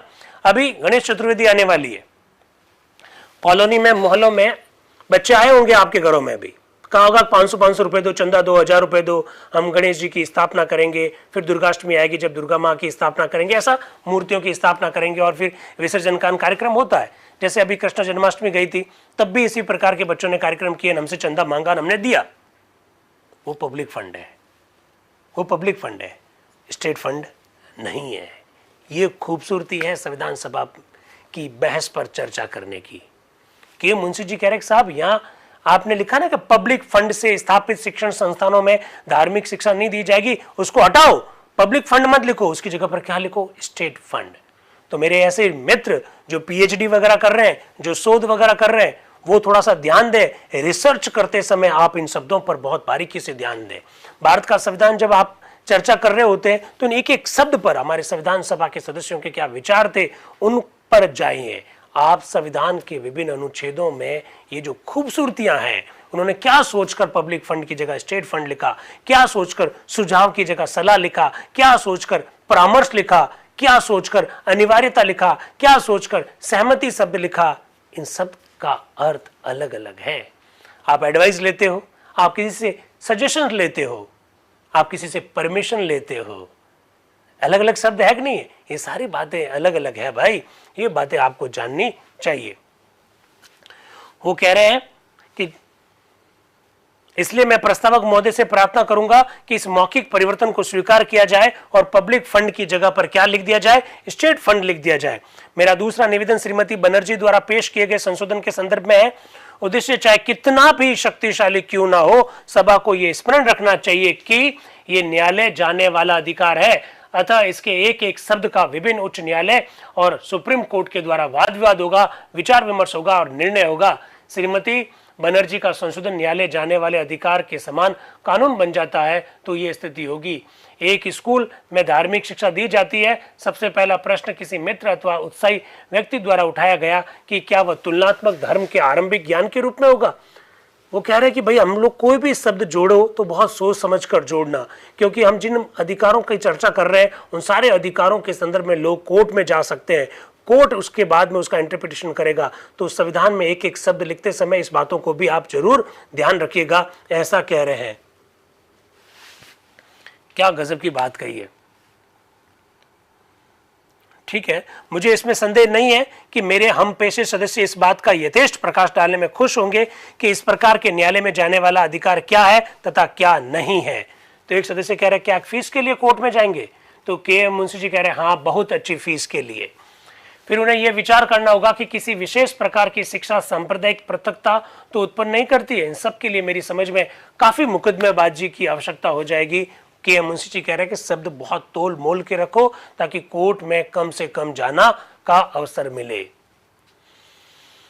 एक माननीय सदस्य जिनका नाम नहीं है वो क्या बोल रहे हैं, क्या मैं माननीय सदस्य से ये पूछ सकता हूं कि क्या विश्वविद्यालय और शिक्षण केंद्रों में पढ़ाया जाने वाला तुलनात्मक धर्म बुद्धि को संकुचित करने वाला नहीं है, और क्या छात्रों की बुद्धि उससे दूषित नहीं होती है क्या, ऐसा प्रश्न पूछ रहे हैं। के एम मुंशी जी जवाब दे रहे हैं यह एक वैधानिक आपत्ति नहीं है वरन एक प्रश्न है। वहां वकीलों के कार्यालय इस बात पर विचार करने के लिए नहीं है कि यह तुलनात्मक ज्ञान या प्रारंभिक तुलनात्मक ज्ञान जो कि शिक्षण संस्थानों में पढ़ाया जाता है छात्रों की बुद्धि को परिमार्जित करता है या नहीं है। यह निर्णय भारतीय रियासतों के सारे देश के लिए होंगे, परंतु ये सब शब्द इस प्रकार के हैं कि इनकी न्यायोचित भाषा में व्याख्या नहीं की जा सकती है। के एम मुंशी जी खुद कानून के बहुत जबरदस्त जानकार थे, तो उन्होंने निवेदन किया कि कोई भी शब्द लिखो तो काफी सोच समझ कर लिखना, नहीं तो वकीलों की सहायता लेनी पड़ सकती है, क्योंकि कोर्ट फिर उन अनुच्छेदों की व्याख्या करेगा, इंटरप्रिटेशन करेगा, ऐसा के एम मुंशी जी कह रहे हैं। ठीक है, तो बात समझ पा रहे हैं। 8:35 हुआ है। अच्छी बात है, आज जूम पर बड़े एक्टिवली किसी ने फीडबैक नहीं मांगा, ये ठीक बात है, बहुत अच्छा लगा। अच्छा, वो मैं टेक्निकल टीम मैम से निवेदन करिए, बात करिए कब जुड़ेंगे। मैम को 9 बजे का बोल दीजिए आप। आज एक मैम जुड़ेंगे ना अभी थोड़ी देर बाद में, तो आप मैम से जल्दी से बात कर लीजिए, जो नंबर मैंने दे रखे हैं। आगे बढ़ते हैं। के मुंशी जी और क्या कह रहे हैं, के संतानम साहब आ रहे हैं कि क्या मैं ये जान सकता हूं कि इन संस्थाओं का क्यों लोप हो जाएगा, ऐसा वो प्रश्न पूछ रहे हैं। के मुंशी जी उसका जवाब देते हैं, उससे पहले ही वो देवी प्रसाद खेतान साहब यानी डीपी खेतान साहब बोल रहे हैं। वो कह रहे हैं कि मेरे विचार से आउट ऑफ को 22 शब्द से बदलना ठीक रहेगा। अब देखिए, स्टेट फंड, पब्लिक फंड, क्या शब्द लिखा जाए इस पर बहस चल रही है। अब वो आ गया कि ऑफ लिखा जाए या बाई लिखा जाए, ऐसे ऐसे शब्दों पर चर्चा होने लग गई है संविधान में। ठीक है, माननीय सरदार पटेल साहब अब बोलने शुरू करते हैं। श्रीमान जी, मैं श्री मुंशी द्वारा सुझाए गए सुझाव में परिवर्तन को स्वीकार करने के लिए तैयार हूं कि संचालित शब्द के स्थान पर प्रमाणित शब्द रखे जाए और पब्लिक फंड की जगह पर स्टेट फंड शब्द रखे जाए। वाह! राज्य द्वारा संचालित शब्द या राज्य द्वारा मान्यता प्राप्त शब्द, पब्लिक फंड या स्टेट फंड, क्या रखा जाए? के मुंशी जी ने कहा राज्य द्वारा संचालित शब्द नहीं, राज्य द्वारा प्रमाणित शब्द। के मुंशी जी ने कहा पब्लिक फंड नहीं, स्टेट फंड। सरदार पटेल साहब ने कहा मैं मुंशी जी का आदर करता हूं, उनकी दोनों बातों को मैं स्वीकार करता हूं। सरदार पटेल ने उनकी बातों को स्वीकार कर लिया। इसके बाद में सर्वपल्ली राधाकृष्णन साहब आते हैं। अध्यक्ष महोदय, मैं एक स्पष्टीकरण चाहता हूं, क्या ये पद प्रमाणित अथवा सहायता प्राप्त उन संस्थाओं को शामिल करता है कि नहीं जिनका संचालन शासन और जिन पर वह पूर्णतया राज्य द्वारा किया जाता है? तो सरदार पटेल साहब ने कहा बिल्कुल शामिल करता है। मैडम 9 बजे जुड़ जाएंगे तो बहुत अच्छी बात है, तब तक हमारी भी कार्यवाही चल रही है। अब एचवी पातस्कर साहब आ रहे हैं। क्या मैं ये जान सकता हूं कि क्या यह विचार है कि कॉलेज और उच्चतर संस्थाओं को छोड़ दिया जाए जिनमें की धार्मिक शिक्षा अनिवार्य की जा सकती है, अथवा क्या इनका प्रयोग व्यापक रूप से किसी भी शिक्षण संस्थान के लिए किया जाएगा? अब यह सवाल एचवी पातस्कर साहब ने पूछा, तो सरदार पटेल साहब क्या कह रहे हैं सुन लीजिएगा, बहुत ध्यान से सुनिएगा। आप में से अधिकांश लोग जो है विश्वविद्यालय में पढ़ रहे हैं, कॉलेजेस में पढ़ रहे हैं।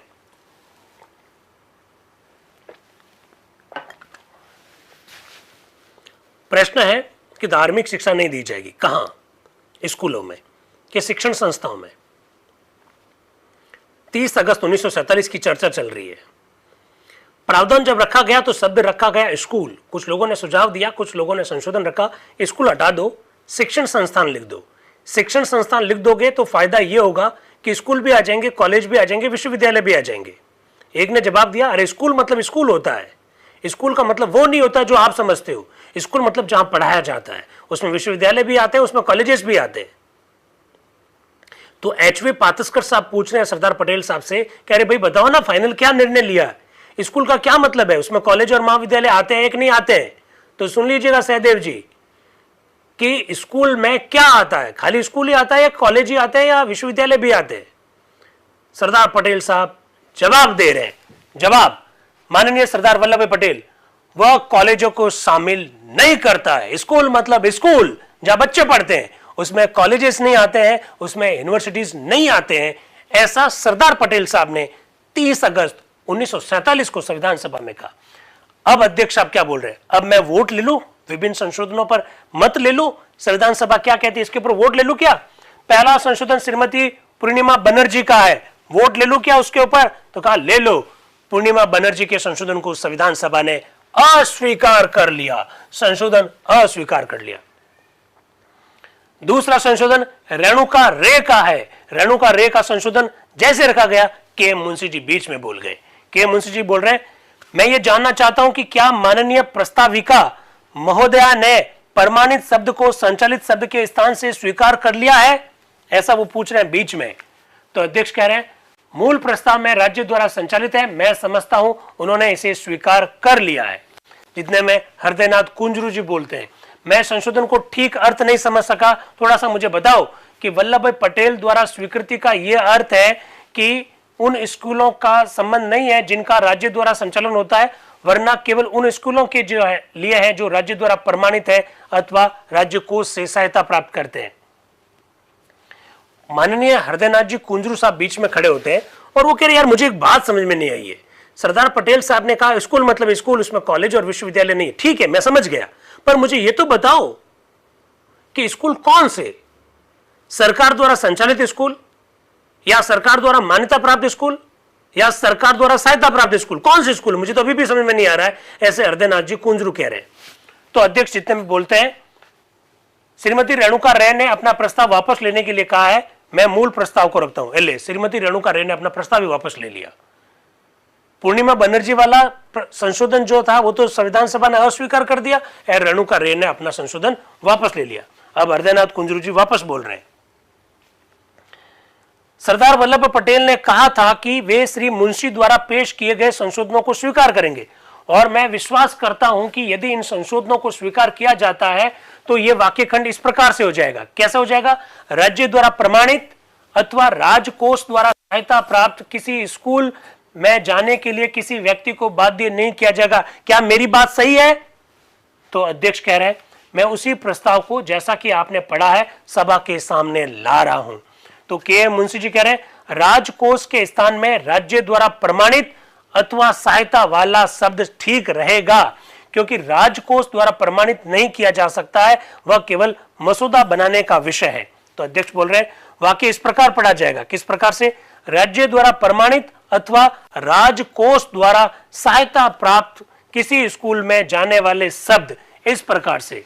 तो हृदयनाथ कुंजरू जी फिर बोलते हैं अर्थात इस वाक्य खंड के अंतर्गत उन स्कूलों को नहीं रखा गया है जिनका संचालन राज्य द्वारा होता है। ये एक अनोखी पद रचना है। अब हृदयनाथ कुंजरू जी को थोड़ा गुस्सा आ जाता है, यार ये क्या है? ये तो एक अनोखी पद रचना है और मैं चाहूंगा इस वाक्य खंड के अर्थ की स्पष्ट व्याख्या की जाए। यदि सरकार की यह इच्छा है कि राज्य द्वारा सांप्रदायिक धार्मिक शिक्षा राज्य के स्कूलों में दी जाए तो उसको स्पष्ट करना चाहिए, जिससे कि हम विचार कर सके और ये निश्चय कर सके कि हम इस वाक्य खंड पर किस प्रकार से वोट दें। हृदयनाथ कुंजरू जी फिर अड़ गए।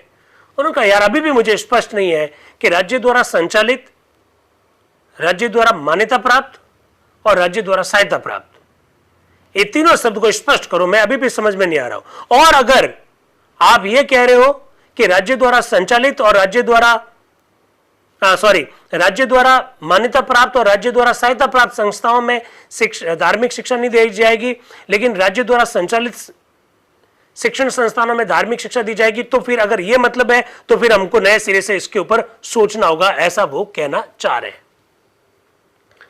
अध्यक्ष क्या बोल रहे हैं? यदि हम निम्न प्रकार से वाक्य खंड को रखें तो सारी कठिनाई दूर हो जाएगी। कैसे रखें?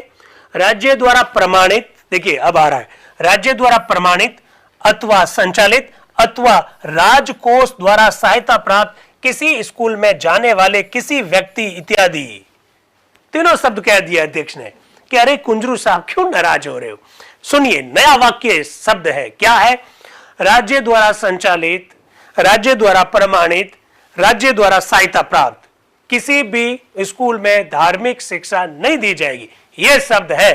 तब हृदयनाथ कुंजरू क्या कह रहे हैं? ओके, अब मेरी कठिनाई दूर हो गई है, ऐसा कह रहे हैं हृदयनाथ कुंजरू साहब। आगे सर्वपल्ली राधाकृष्णन जी क्या कह रहे हैं? यदि राज्य द्वारा संचालित संस्थाओं में सांप्रदायिक धार्मिक शिक्षा दी जाने लगी तो हमारी उस घोषणा का क्या होगा कि राज्य पार्थिक संस्था है, पार्थिव मतलब एकदम पंथ निरपेक्ष देश है जो किसी भी सांप्रदायिक शिक्षा का प्रचार नहीं करेगा। यह वास्तविक प्रश्न है। हम प्रथम सिद्धांत पर दृढ़ है कि राज्य किसी भी प्रकार के धर्म से संबंधित नहीं रहेगा और धर्म पर निराश्रित संस्था रहेगा।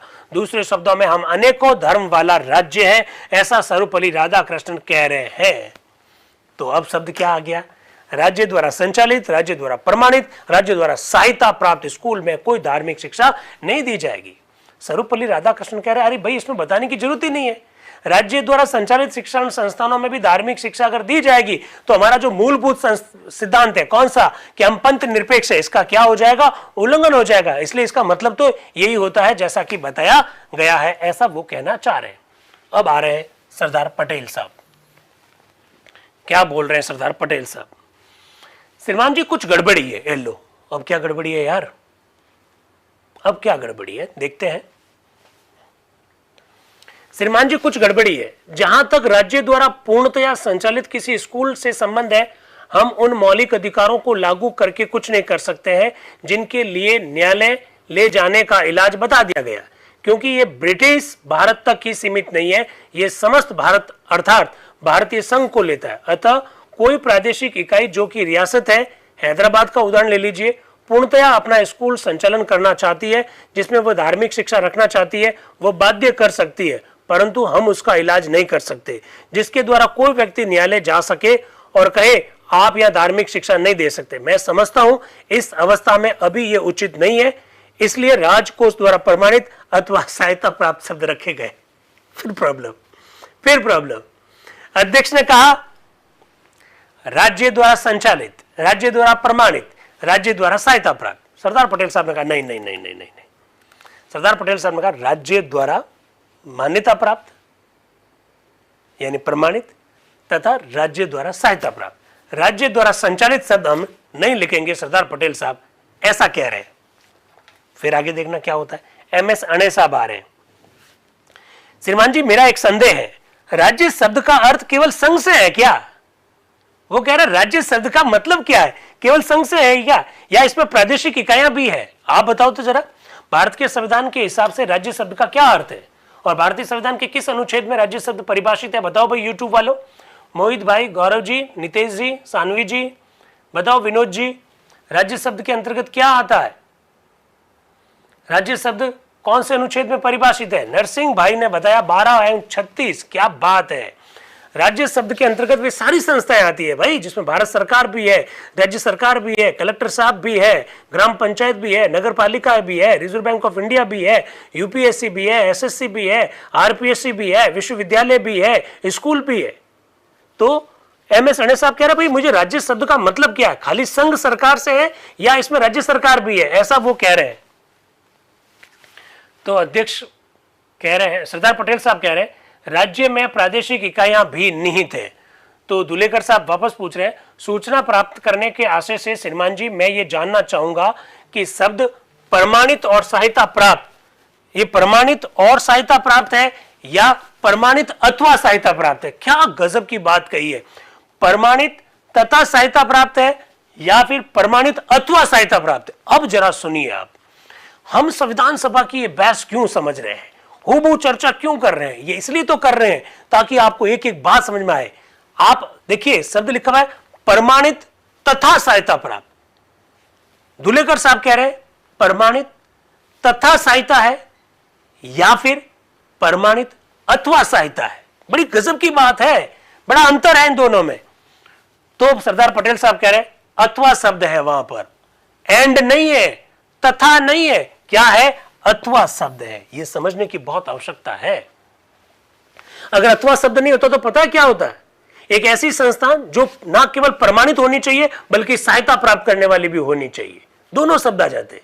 लेकिन वहां पर अथवा होने का कारण है या तो प्रमाणित हो या फिर सहायता प्राप्त हो। यह है संविधान की खूबसूरती।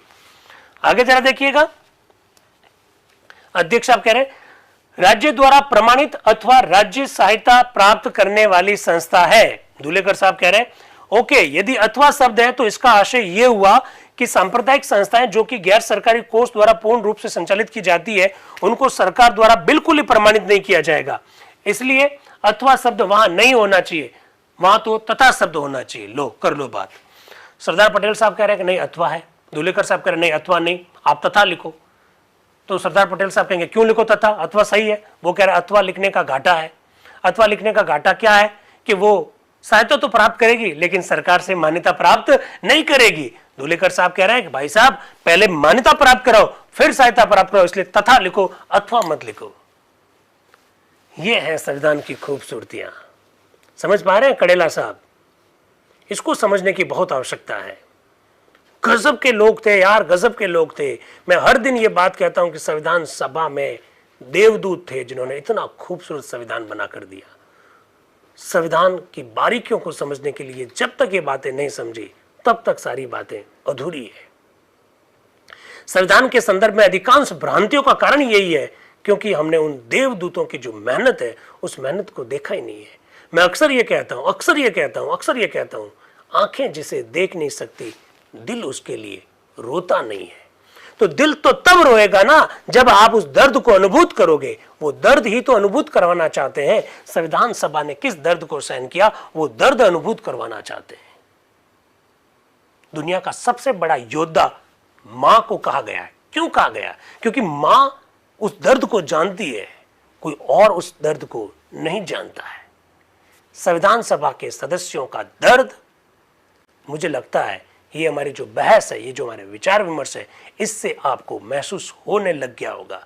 इससे भारत के संविधान की खूबसूरती की जो अनुभूति है वो आपको होने लग गई होगी। क्या गजब के लोग थे। अथवा करोगे तो ये हो जाएगा, तथा करोगे तो ये हो जाएगा, संचालित करोगे तो ये हो जाएगा, और प्रमाणित करोगे तो ये हो जाएगा। गजब के लोग। चलिए आगे बढ़ते हैं। सरदार पटेल साहब क्या क्या करें? यदि उनका गैर सरकारी कोर्स द्वारा संचालन होता है और यदि उनको राज्य द्वारा प्रमाणित किया गया है तो आप विद्यार्थियों को धार्मिक शिक्षा प्राप्त करने के लिए बाध्य नहीं कर सकते। इस संदर्भ में पटाभी सीतारमैया आ रहे, वो कह रहे हैं श्रीमान जी क्या मैं एक कठिनाई बता सकता हूं? सरदार पटेल साहब कह रहे हैं अरे यार ये कठिनाइयों का अंत होगा ही नहीं क्या? सरदार पटेल साहब क्या कह रहे हैं? कठिनाइयों का अंत नहीं होगा इसका मतलब। तो सीतारमैया क्या कह रहे हैं? यदि आप इसको अस्पष्ट रूप से पास करना चाहते हैं तो कोई कठिनाई नहीं होगी। मैं प्रत्यक्ष प्रयोजन की हानि देखता हूं जिसके लिए संशोधन पेश किया गया है। सरदार पटेल मुझे कोई कठिनाई दिखाई नहीं देती है, इसलिए पेश करने की कोई आवश्यकता नहीं है। अध्यक्ष बोल रहे हैं श्री मुंशी का संशोधन वाद विवाद के अंतर्गत रखा गया था और उसके लिए उचित रूप से सूचना नहीं दी गई थी, इसलिए यह प्रश्न उठा है। सरदार पटेल साहब कह रहे हैं इसमें क्या कठिनाई है? हाँ, इनको फीडबैक लिंक शेयर करो भाई। अब तो फीडबैक बनता है। हाँ, फीडबैक लिंक शेयर कीजिए।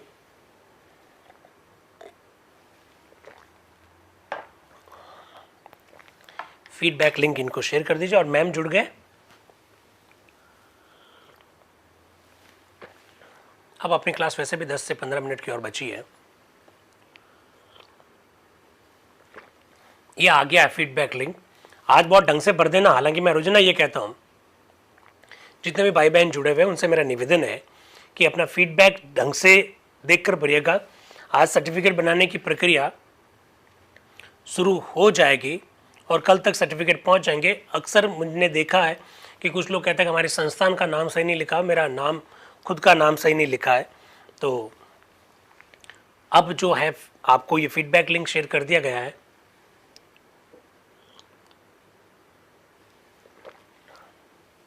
ठीक है, आगे बढ़ते हैं। पटाभी सीतारमैया क्या कह रहे हैं? प्रांतों अथवा राज्यों में ऐसी कुछ संस्थाएं हैं जिनका कुछ दानशील व्यक्तियों द्वारा पूर्ण संचालन करते हैं और वे विद्यार्थियों को कोई धार्मिक शिक्षा देना चाहेंगे। हम उनको स्वतंत्र रखना चाहते हैं, ये सब ठीक है। उद्देश्य यह है कि किसी राजा, रियासत या राज्य से असंबंधित गैर सरकारी कोष द्वारा संचालित संस्थाओं की श्रेणी को पृथक रखा जाए। बहुत अच्छा, आपने उनको पृथक कर दिया। अब आपने संस्थाओं की 2 श्रेणियां मानी है। एक वह है जो राज्य द्वारा अप्रमाणित है पर सहायता प्राप्त करती है, इसके लिए मेरा तर्क नहीं है। लेकिन जब आप ये कहते हैं कि राज्य द्वारा प्रमाणित अथवा सहायता पाने वाले, तो आपने 2 प्रकार की संस्था मान ली है। एक वे जो राज्य द्वारा प्रमाणित हो और दूसरी जो राज्य की सहायता प्राप्त करते हैं, ऐसा वो अपनी बात को रखते हुए कह रहे हैं। इसके बाद में डॉक्टर मोहन सिंह जी मेहता साहब आ रहे हैं उदयपुर से। हमारे राजस्थान के लोगों को ये मालूम होना चाहिए कि संविधान सभा में बलवंत सिंह मेहता भी सदस्य थे जो राजस्थान से, और संविधान सभा में मोहन सिंह जी मेहता भी सदस्य थे उदयपुर से। बात को समझ रहे हैं? डॉक्टर मोहन सिंह जी मेहता साहब ये उदयपुर से हैं। वो क्या कह रहे हैं? श्रीमान जी मुझे बड़ी खुशी हुई जब पंडित कुंजरू ने इस प्रश्न को उठाया। जो व्याख्या की गई है उससे ये बिल्कुल स्पष्ट हो गया है कि जो कुछ हमने समझा वह आशय वास्तव में नहीं था। हमसे अब यह कहा गया कि रियासत द्वारा संचालित संस्थाओं में धार्मिक शिक्षा अनिवार्य हो सकती है। श्रीमान जी ये एक ऐसी स्थिति है जिसके बारे में इस सभा के कुछ लोगों के मन में कटु भाव उत्पन्न हो गए, और चूंकि विषय स्पष्ट नहीं है, मैं दृढ़तापूर्वक आग्रह करूंगा कि ये समिति को वापस कर दिया जाए। यदि आप श्रीमती रेणुका रे का प्रथम वाक्य स्वीकार कर ले और मूल प्रस्ताव का शेष उसके साथ रखें तो वो ठीक रहेगा। ऐसा डॉक्टर मोहन सिंह जी मेहता साहब कह रहे हैं जो कि उदयपुर राजस्थान से हैं। फिर के एम मुंशी जी क्या कह रहे हैं, क्या हम फिर उसी कठिनाई पर वाद विवाद कर रहे हैं? मैं समझता हूं हमने उसे स्वीकार कर लिया है। अध्यक्ष साहब कह रहे हैं कठिनाई यह है कि आपने वाद विवाद के अंतर्गत कुछ शब्दों को रखा जिसकी सदस्यों को कोई सूचना नहीं दी गई। प्रस्तावक महोदय ने उनको स्वीकार कर लिया है और इसी से कठिनाई उपस्थित हो गई है, ऐसा वे कहना चाह रहे हैं। तो किस प्रकार से बात आगे बढ़ी है ये आप देख सकते हैं। फिर के संतानम साहब ने सुझाव दिया कि अरे यार ऐसा करो, इस विषय को पूरा का पूरा मसूदा कमेटी को दे दो। आप मसूदा कमेटी कल गठित हो ही गई है 29 अगस्त को, तो आप इसको दे दो। सरदार पटेल ने कहा ठीक है भाई, ये अच्छा है। तो अध्यक्ष ने क्या सभा इसे मसूदा बनाने वाली समिति के पास भेजना चाहती है? सब सदस्य जोर से बोले जी हाँ, और इसके बाद ये प्रस्ताव कहां चला गया? मसूदा कमेटी के पास चला गया।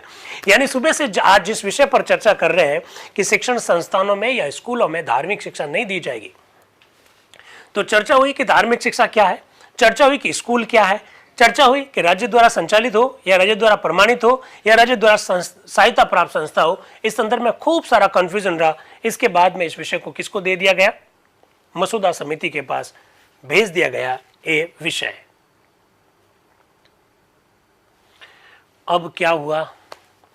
तजमुल हुसैन साहब बोल रहे हैं मसूदा बनाने वाली समिति केवल मसूदा बनाएगी, हमको सिद्धांत तो तय कर लेना चाहिए। मसूदा समिति तो केवल मसूदा बनाएगी, सिद्धांत तो हमको ही तय करने चाहिए। तो सरदार पटेल साहब कह रहे हैं सभा इस बात पर वाद विवाद नहीं कर सकती है कि मसूदा बनाने वाली समिति क्या करेगी।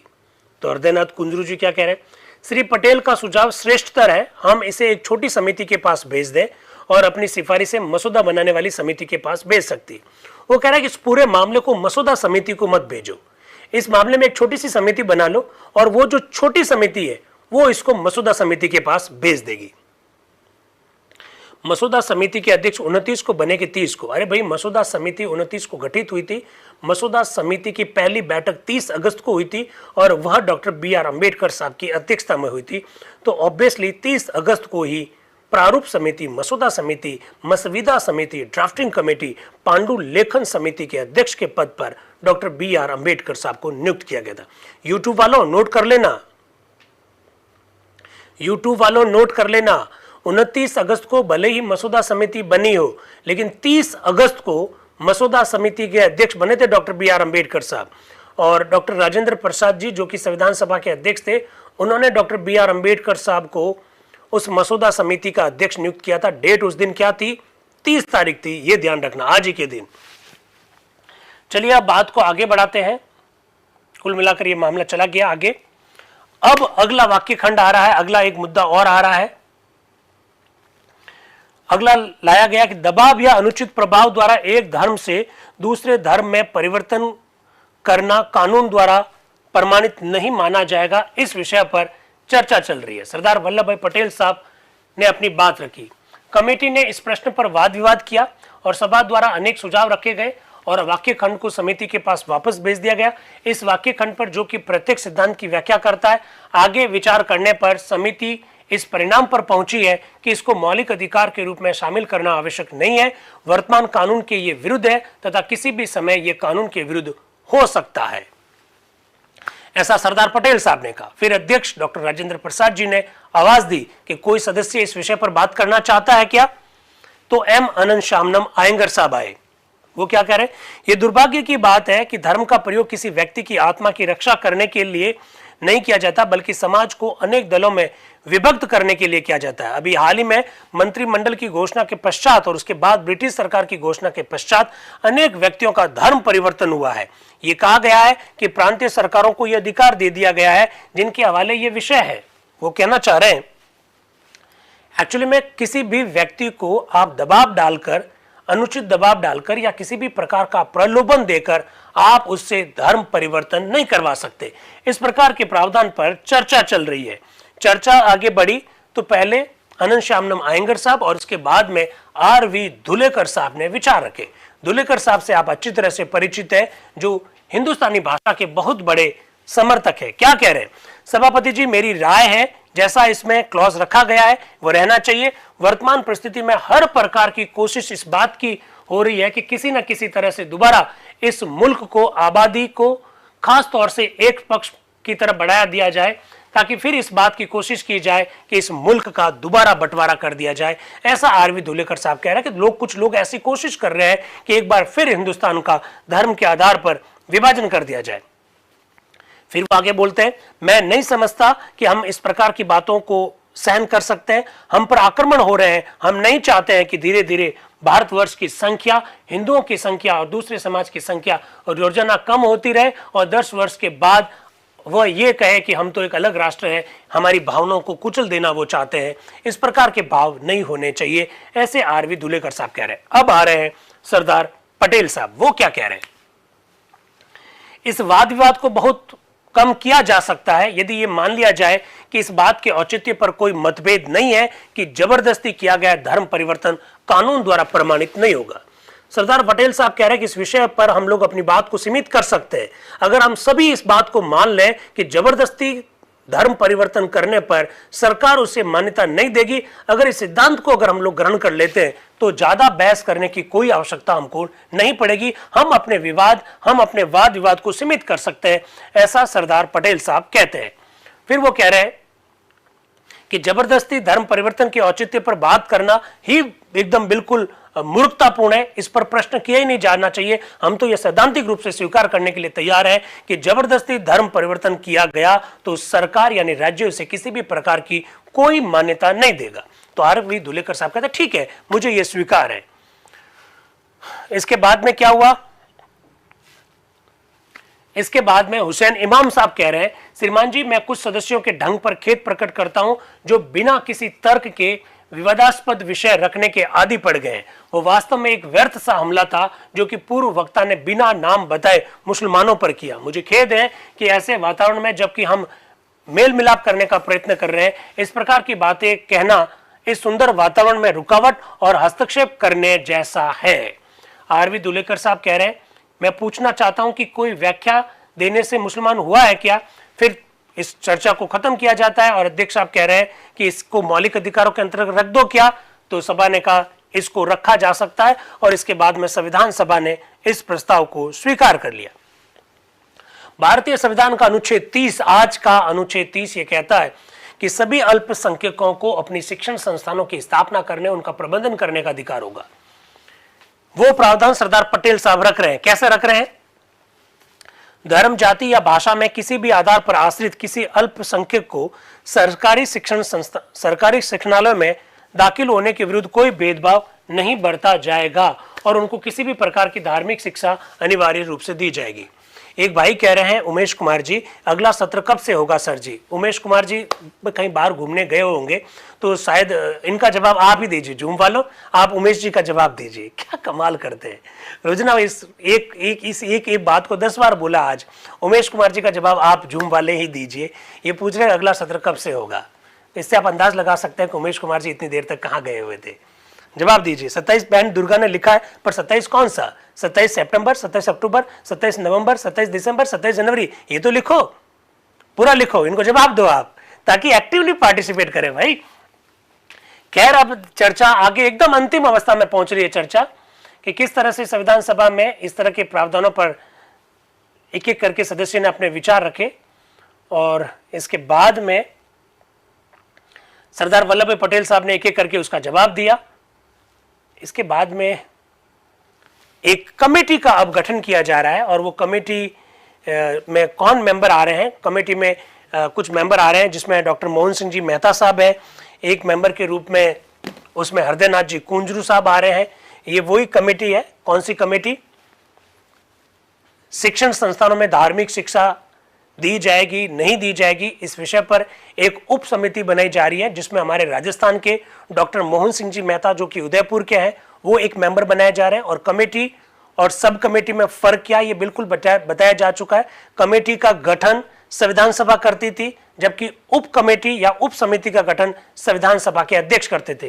तो ये जो कमेटी है ये कमेटी नहीं है, एक्चुअली में ये उप कमेटी है। Doctor Mohan Singh Mehta was the member of that committee and second was Pandit Hridaynath Kunzru and third Shri Hussain इमाम साहब, चौथे सर्वपल्ली राधाकृष्णन, पांचवें श्रीमती रेणुका रे और छठे के एम मुंशी जी। आप अगर मेरी बातों को नोट कर पा रहे हैं तो आप देखेंगे इस उप समिति में उन लोगों के नाम आए जिन्होंने लगातार इस मुद्दे पर संविधान सभा में डिस्कशन किया, चाहे वो मोहन सिंह जी मेहता हो, चाहे वो हृदयनाथ कुंजरू जी हो, चाहे सर्वपल्ली राधाकृष्णन जी हो, चाहे हुसैन इमाम साहब हो, चाहे रेणुका रे जी हो और चाहे के.एम. मुंशी जी हो, 6 लोगों की ये उप समिति इस विषय पर गठित कर दी गई कि शिक्षण संस्थानों में धार्मिक शिक्षा के बारे में ये रिपोर्ट देगी मसौदा कमेटी को, ड्राफ्टिंग कमेटी को। सरदार पटेल साहब कह रहे हैं अब चलें आगे, कोई मुद्दा लें क्या? सरदार पटेल साहब संविधान सभा को ऐसा कह रहे हैं, तो अध्यक्ष साहब कह रहे नो नो नो नो, अब बहुत हो गया भाई, अभी नहीं। सभा को यह याद होगा कि कल हमने हाउस कमेटी, कल आप लोगों को बताया गया था हाउस कमेटी में 2 नए मेंबर लिए जाने हैं और बिल्कुल घोषणा भी की गई थी कि हाउस कमेटी के लिए कोई चुनाव लड़ना चाहता है तो वो चुनाव भी लड़ सकता है। तो हाउस कमेटी के जो 2 नए मेंबर हैं उनके नाम अनाउंस किए जा रहे हैं। सरदार पटेल साहब ने कहा कोई नया मुद्दा ले लें क्या? अध्यक्ष ने कहा नो, नया मुद्दा लेने की कोई आवश्यकता नहीं, अब समय बहुत हो गया है। हाउस कमेटी के 2 नए मेंबर लिए जा रहे हैं। नाम आ रहा है श्रीयुत अमेय कुमार दास और श्री वी.सी. केशव राव। ये 2 नए मेंबर हाउस कमेटी में चुन लिए गए, 2 ही फॉर्म भरे गए, इसलिए इनका निर्विरोध निर्वाचन हो गया। इस बात की घोषणा कौन कर रहे हैं? डॉक्टर राजेंद्र प्रसाद संविधान सभा के अध्यक्ष के रूप में घोषणा कर रहे हैं। फिर वो कह रहे हैं अगला अधिवेशन कब होगा इसकी तिथि का अनुमान अभी बताना कठिन है, ऐसा वो घोषणा कर रहे हैं। इसलिए मैं सभा से ये निवेदन कर रहा हूं कि रिपोर्ट तैयार हो जाने के बाद हम उपयुक्त तिथि का नियत करने का अधिकार जो है आप मुझे दे दो कि संविधान सभा का अगला अधिवेशन कब होगा। संविधान सभा इस बात को लेकर सहमत हो गई। तो आर.के. सिद्धवा जी कह रहे हैं कि भाई अगला अधिवेशन कब होगा, कम से कम थोड़ा बहुत अंदाज तो बताओ, सितंबर में होगा, अक्टूबर में होगा, नवंबर में होगा, दिसंबर में होगा, कब होगा? तो अध्यक्ष आप कह रहे हैं मैं किसी भी बात के लिए प्रॉमिस नहीं कर सकता हूं, ऐसा वो कह रहे हैं। इसके बाद तजमुल हुसैन साहब कह रहे हैं क्या मैं ये जान सकता हूं इस काल में संसद की बैठक होगी क्या? क्योंकि आप अच्छी तरह से जानते हो संविधान सभा ने निर्णय ले लिया है संसद के रूप में काम करने का, और आप शायद मेरे हिसाब से जानते होंगे भारत की संविधान सभा ने संसद के रूप में काम करना शुरू किया था नवंबर 1947। कोई मुझे डेट बता सकता है? संविधान सभा ने संसद के रूप में काम करना कब शुरू किया था? डेट बता सकता है? 17 नवंबर 1947 से संविधान सभा ने संसद के रूप में काम करना शुरू कर दिया था। बिल्कुल जूम वालों ने बताना शुरू कर दिया। तो तजमुल हुसैन साहब ने कहा कि भाई आप संविधान सभा का अगला सत्र कब कराओगे, अभी इस बारे में प्रॉमिस नहीं कर रहे हैं, तो कम से कम ये तो बता दो कि संविधान सभा संसद के रूप में कब बैठेगी। तो अध्यक्ष कह रहे हैं ये मेरे लिए प्रश्न नहीं है, ये प्रश्न मेरा थोड़ी है, संविधान सभा का अध्यक्ष हूं मैं, तो मैं संविधान सभा के बारे में बता सकता हूं। संविधान सभा संसद के रूप में काम करेगी, उस समय उसकी अध्यक्षता कोई और करेगा, तो वो मेरा जुरिस्डिक्शन नहीं है, उस विषय पर मैं बात नहीं करूंगा, ऐसा अध्यक्ष साहब ने कहा। ये मेरे लिए प्रश्न नहीं है, ये तो सरकार के लिए है। फिर मोहनलाल सक्सेना जी कह रहे हैं श्रीमान जी मैं प्रस्ताव रखता हूं कि जब तक अध्यक्ष द्वारा तारीख तय नहीं कर दी जाए ये सभा स्थगित की जाती है। तजमुल हुसैन साहब कह रहे हैं ठीक है, मैं इसका समर्थन करता हूं। इसके बाद में अध्यक्ष कह रहे हैं श्री मोहनलाल सक्सेना कहते हैं कि अध्यक्ष द्वारा नियत किए जाने वाली तारीख तक सभा स्थगित हो जाती है, तो मैं मान लेता हूं कि सभा की यही इच्छा है। तो सभी सदस्य बोलते हैं जी हां, जी हां, जी हां, अर्थात अगला अधिवेशन कब होगा इसका निर्णय करने का पावर डॉक्टर राजेंद्र प्रसाद को संविधान सभा ने दे दिया है। इसके बाद में अध्यक्ष अपनी अंतिम पंक्ति रख रहे हैं। इस प्रस्ताव के अनुसार सभा उस तारीख तक के लिए स्थगित की जाती है जिसको मैं नियत करूंगा। अध्यक्ष द्वारा नियत की जाने वाली तारीख तक ये सभा स्थगित हो गई। संविधान सभा का ये 5वां सत्र जो कि 14 अगस्त की मध्य रात्रि को प्रारंभ हुआ, 14 अगस्त 1947 की मध्य रात्रि को प्रारंभ हुआ और 30 अगस्त 1947 तक जो चला, उस पर हम लोगों ने हूबहू चर्चा की। आज इस चर्चा में हमारे बीच में जो व्यक्ति जुड़े हैं उनका मैं हल्का सा परिचय आपको दे देता हूं। हमारी ये जो चर्चा है उस चर्चा में एक बहुत बड़ा योगदान हमारे राजनीति विज्ञान विभाग और लोक प्रशासन विभाग का है। दोनों विभागों की जो विभागाध्यक्ष है उनका लगातार हम लोगों को आशीर्वाद मिला है। तमाम अपनी व्यस्तता के बावजूद भी, विश्वविद्यालय में इतना बड़ा चुनाव में कई सारे दायित्व होने के बावजूद भी लगातार उन्होंने हमें इस संदर्भ में मार्गदर्शन दिया और इसी वजह से हम 5वीं ये जो वर्कशॉप है, इतनी बड़ी वर्कशॉप जो हिंदुस्तान के इतिहास में कभी भी नहीं हुई, इस प्रकार की वर्कशॉप को सफलतापूर्वक हम लोग आज कंप्लीट करने जा रहे हैं। उसमें बहुत बड़ा योगदान जैसा राजनीति विज्ञान विभाग का वैसा लोक प्रशासन विभाग का है। लोक प्रशासन विभाग की विभागाध्यक्ष प्रोफेसर मीना बरड़िया जी आज हमारे बीच में है। मैं उनसे निवेदन करूंगा कि वो हमको आशीर्वाद प्रदान करें।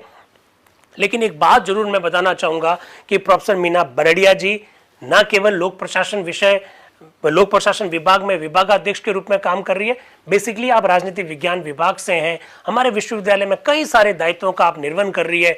स्टूडेंट सर्विस बोर्ड में आप अध्यक्षा के रूप में काम कर रही है। अभी हमारे विश्वविद्यालय में जब चुनाव हुए उसमें रिटर्निंग ऑफिसर के रूप में आपने काम किया।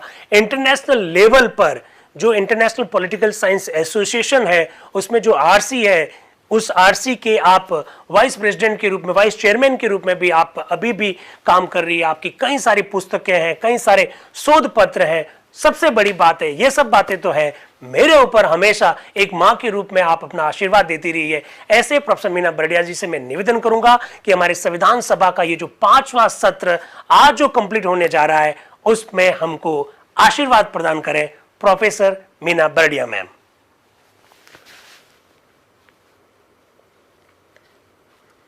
आप सभी को नमस्कार। इस वर्चुअल प्लेटफॉर्म से जुड़े समस्त प्रतिभागियों को सादर नमन एवं अभिनंदन।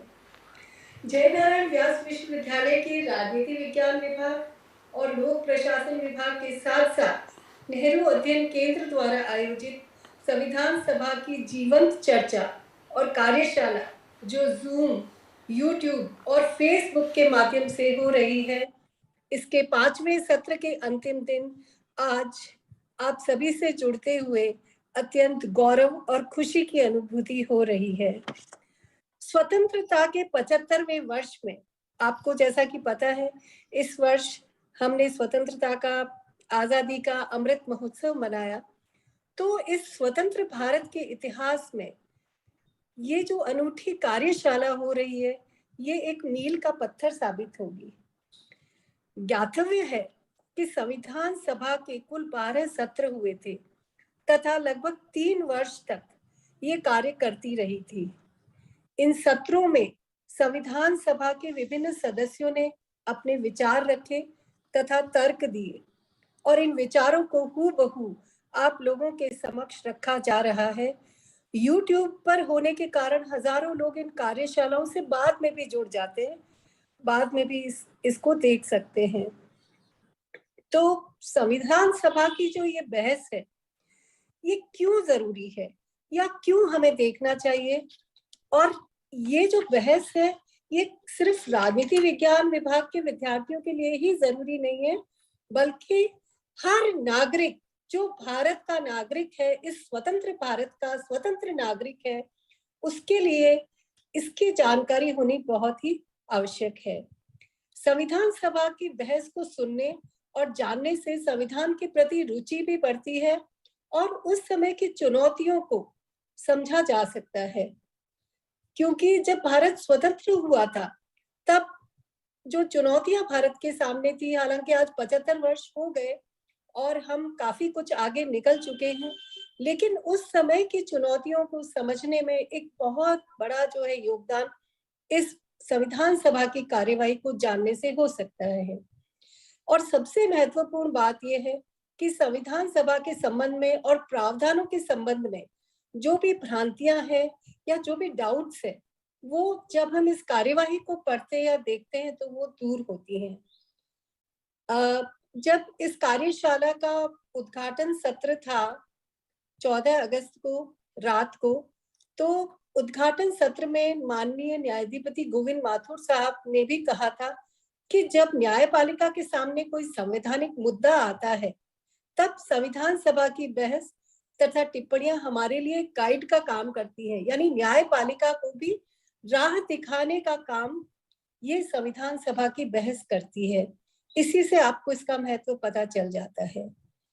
आपको इस संविधान सभा की बहस के साथ जोड़ने के लिए मैं डॉक्टर दिनेश कुमार गहलोत को बहुत बधाई और बहुत शुभकामनाएं देती हूँ। उन्होंने विश्वविद्यालय के चुनाव की जो ड्यूटी है पूरी मुस्तैदी के साथ की, अपना पूरा समय उसे दिया और उसको करते हुए भी ये जो आपकी कार्यशाला है ये भी नॉन स्टॉप चलती रही। ये एक बहुत बड़ी बात है। और इस 5वीं कार्यशाला के अंतिम दिन आज इसको पूर्ण करते हुए मुझे बहुत ही हर्ष और गौरव हो रहा है और मुझे फक्र है मेरे ऐसे साथी पर, मेरे ऐसे विद्यार्थी पर जो कि नॉन स्टॉप पूरी मेहनत के साथ, पूरे इंटरेस्ट के साथ इस कार्यशाला को पूरा करने में लगा है। और इस 5वीं कार्यशाला ही नहीं, मैं आगे आने वाले समय में जो पूरी 12 कार्यशालाएं होंगी, आप सबको ये कहना चाहती हूँ, ये विश्वास दिलाना चाहती हूँ कि हम सब तो इनके साथ हैं ही, लेकिन आप लोग भी साथ में जुड़े रहेंगे और जिस मुस्तैदी के साथ आप लोग जुड़े हुए हैं, जिस एक्टिव एक पार्टिसिपेशन के साथ जुड़े हुए हैं, ऐसे ही आप आगे जुड़े रहेंगे। और सबसे अच्छी चीज जो ये है कि आप इसका लाभ ले रहे हैं, आपके आगे आने वाले भविष्य के लिए ये एक मील का पत्थर साबित होगी। तो डॉक्टर दिनेश गहलोत जो बिल्कुल हूबहू कमेंट्री के साथ, हूबहू जो बहस के शब्द हैं उनके साथ आपसे जुड़े हुए हैं और उनकी जानकारी बहुत ही एक इंटरेस्टिंग तरीके से दे रहे हैं, यानी कहीं भी ये लगता नहीं है कि कोई बोझिल हो रहा है वातावरण या कुछ नीरस हो रहा है, बल्कि एक बिल्कुल जीवंत रूप में ऐसा लगता है कि हम उस संविधान सभा के उस बड़े हॉल में हम लोग बैठे हुए हैं और उस बहस को महसूस कर रहे हैं। हालांकि इतने वर्ष बीत चुके हैं, लेकिन फिर भी हम उसे महसूस कर रहे हैं। तो मैं अगली कार्यशालाओं के लिए डॉक्टर दिनेश जी को बहुत शुभकामनाएं देती हूँ, इनका अभिनंदन करती हूँ। और हमारे विभाग जो है लोक प्रशासन विभाग और राजनीति विज्ञान विभाग, उसके साथ साथ नेहरू अध्ययन केंद्र जिसके कि ये स्वयं निदेशक हैं, डायरेक्टर हैं, ये तीनों ही मिलके आगे इसी तरह कार्यशालाओं को अंजाम देंगे और आप लोग भी इसके साथ जुड़े रहेंगे। इसके लिए मैं आप सभी का एक बार हार्दिक धन्यवाद करती हूँ। सबसे बड़ा धन्यवाद डॉक्टर दिनेश कुमार गहलोत का करती हूँ, उनकी टीम का करती हूँ। आप जानते हैं कि कोई भी आदमी कभी भी अकेला काम नहीं कर सकता, हमेशा उसके साथ उसके सहयोगी रहते हैं।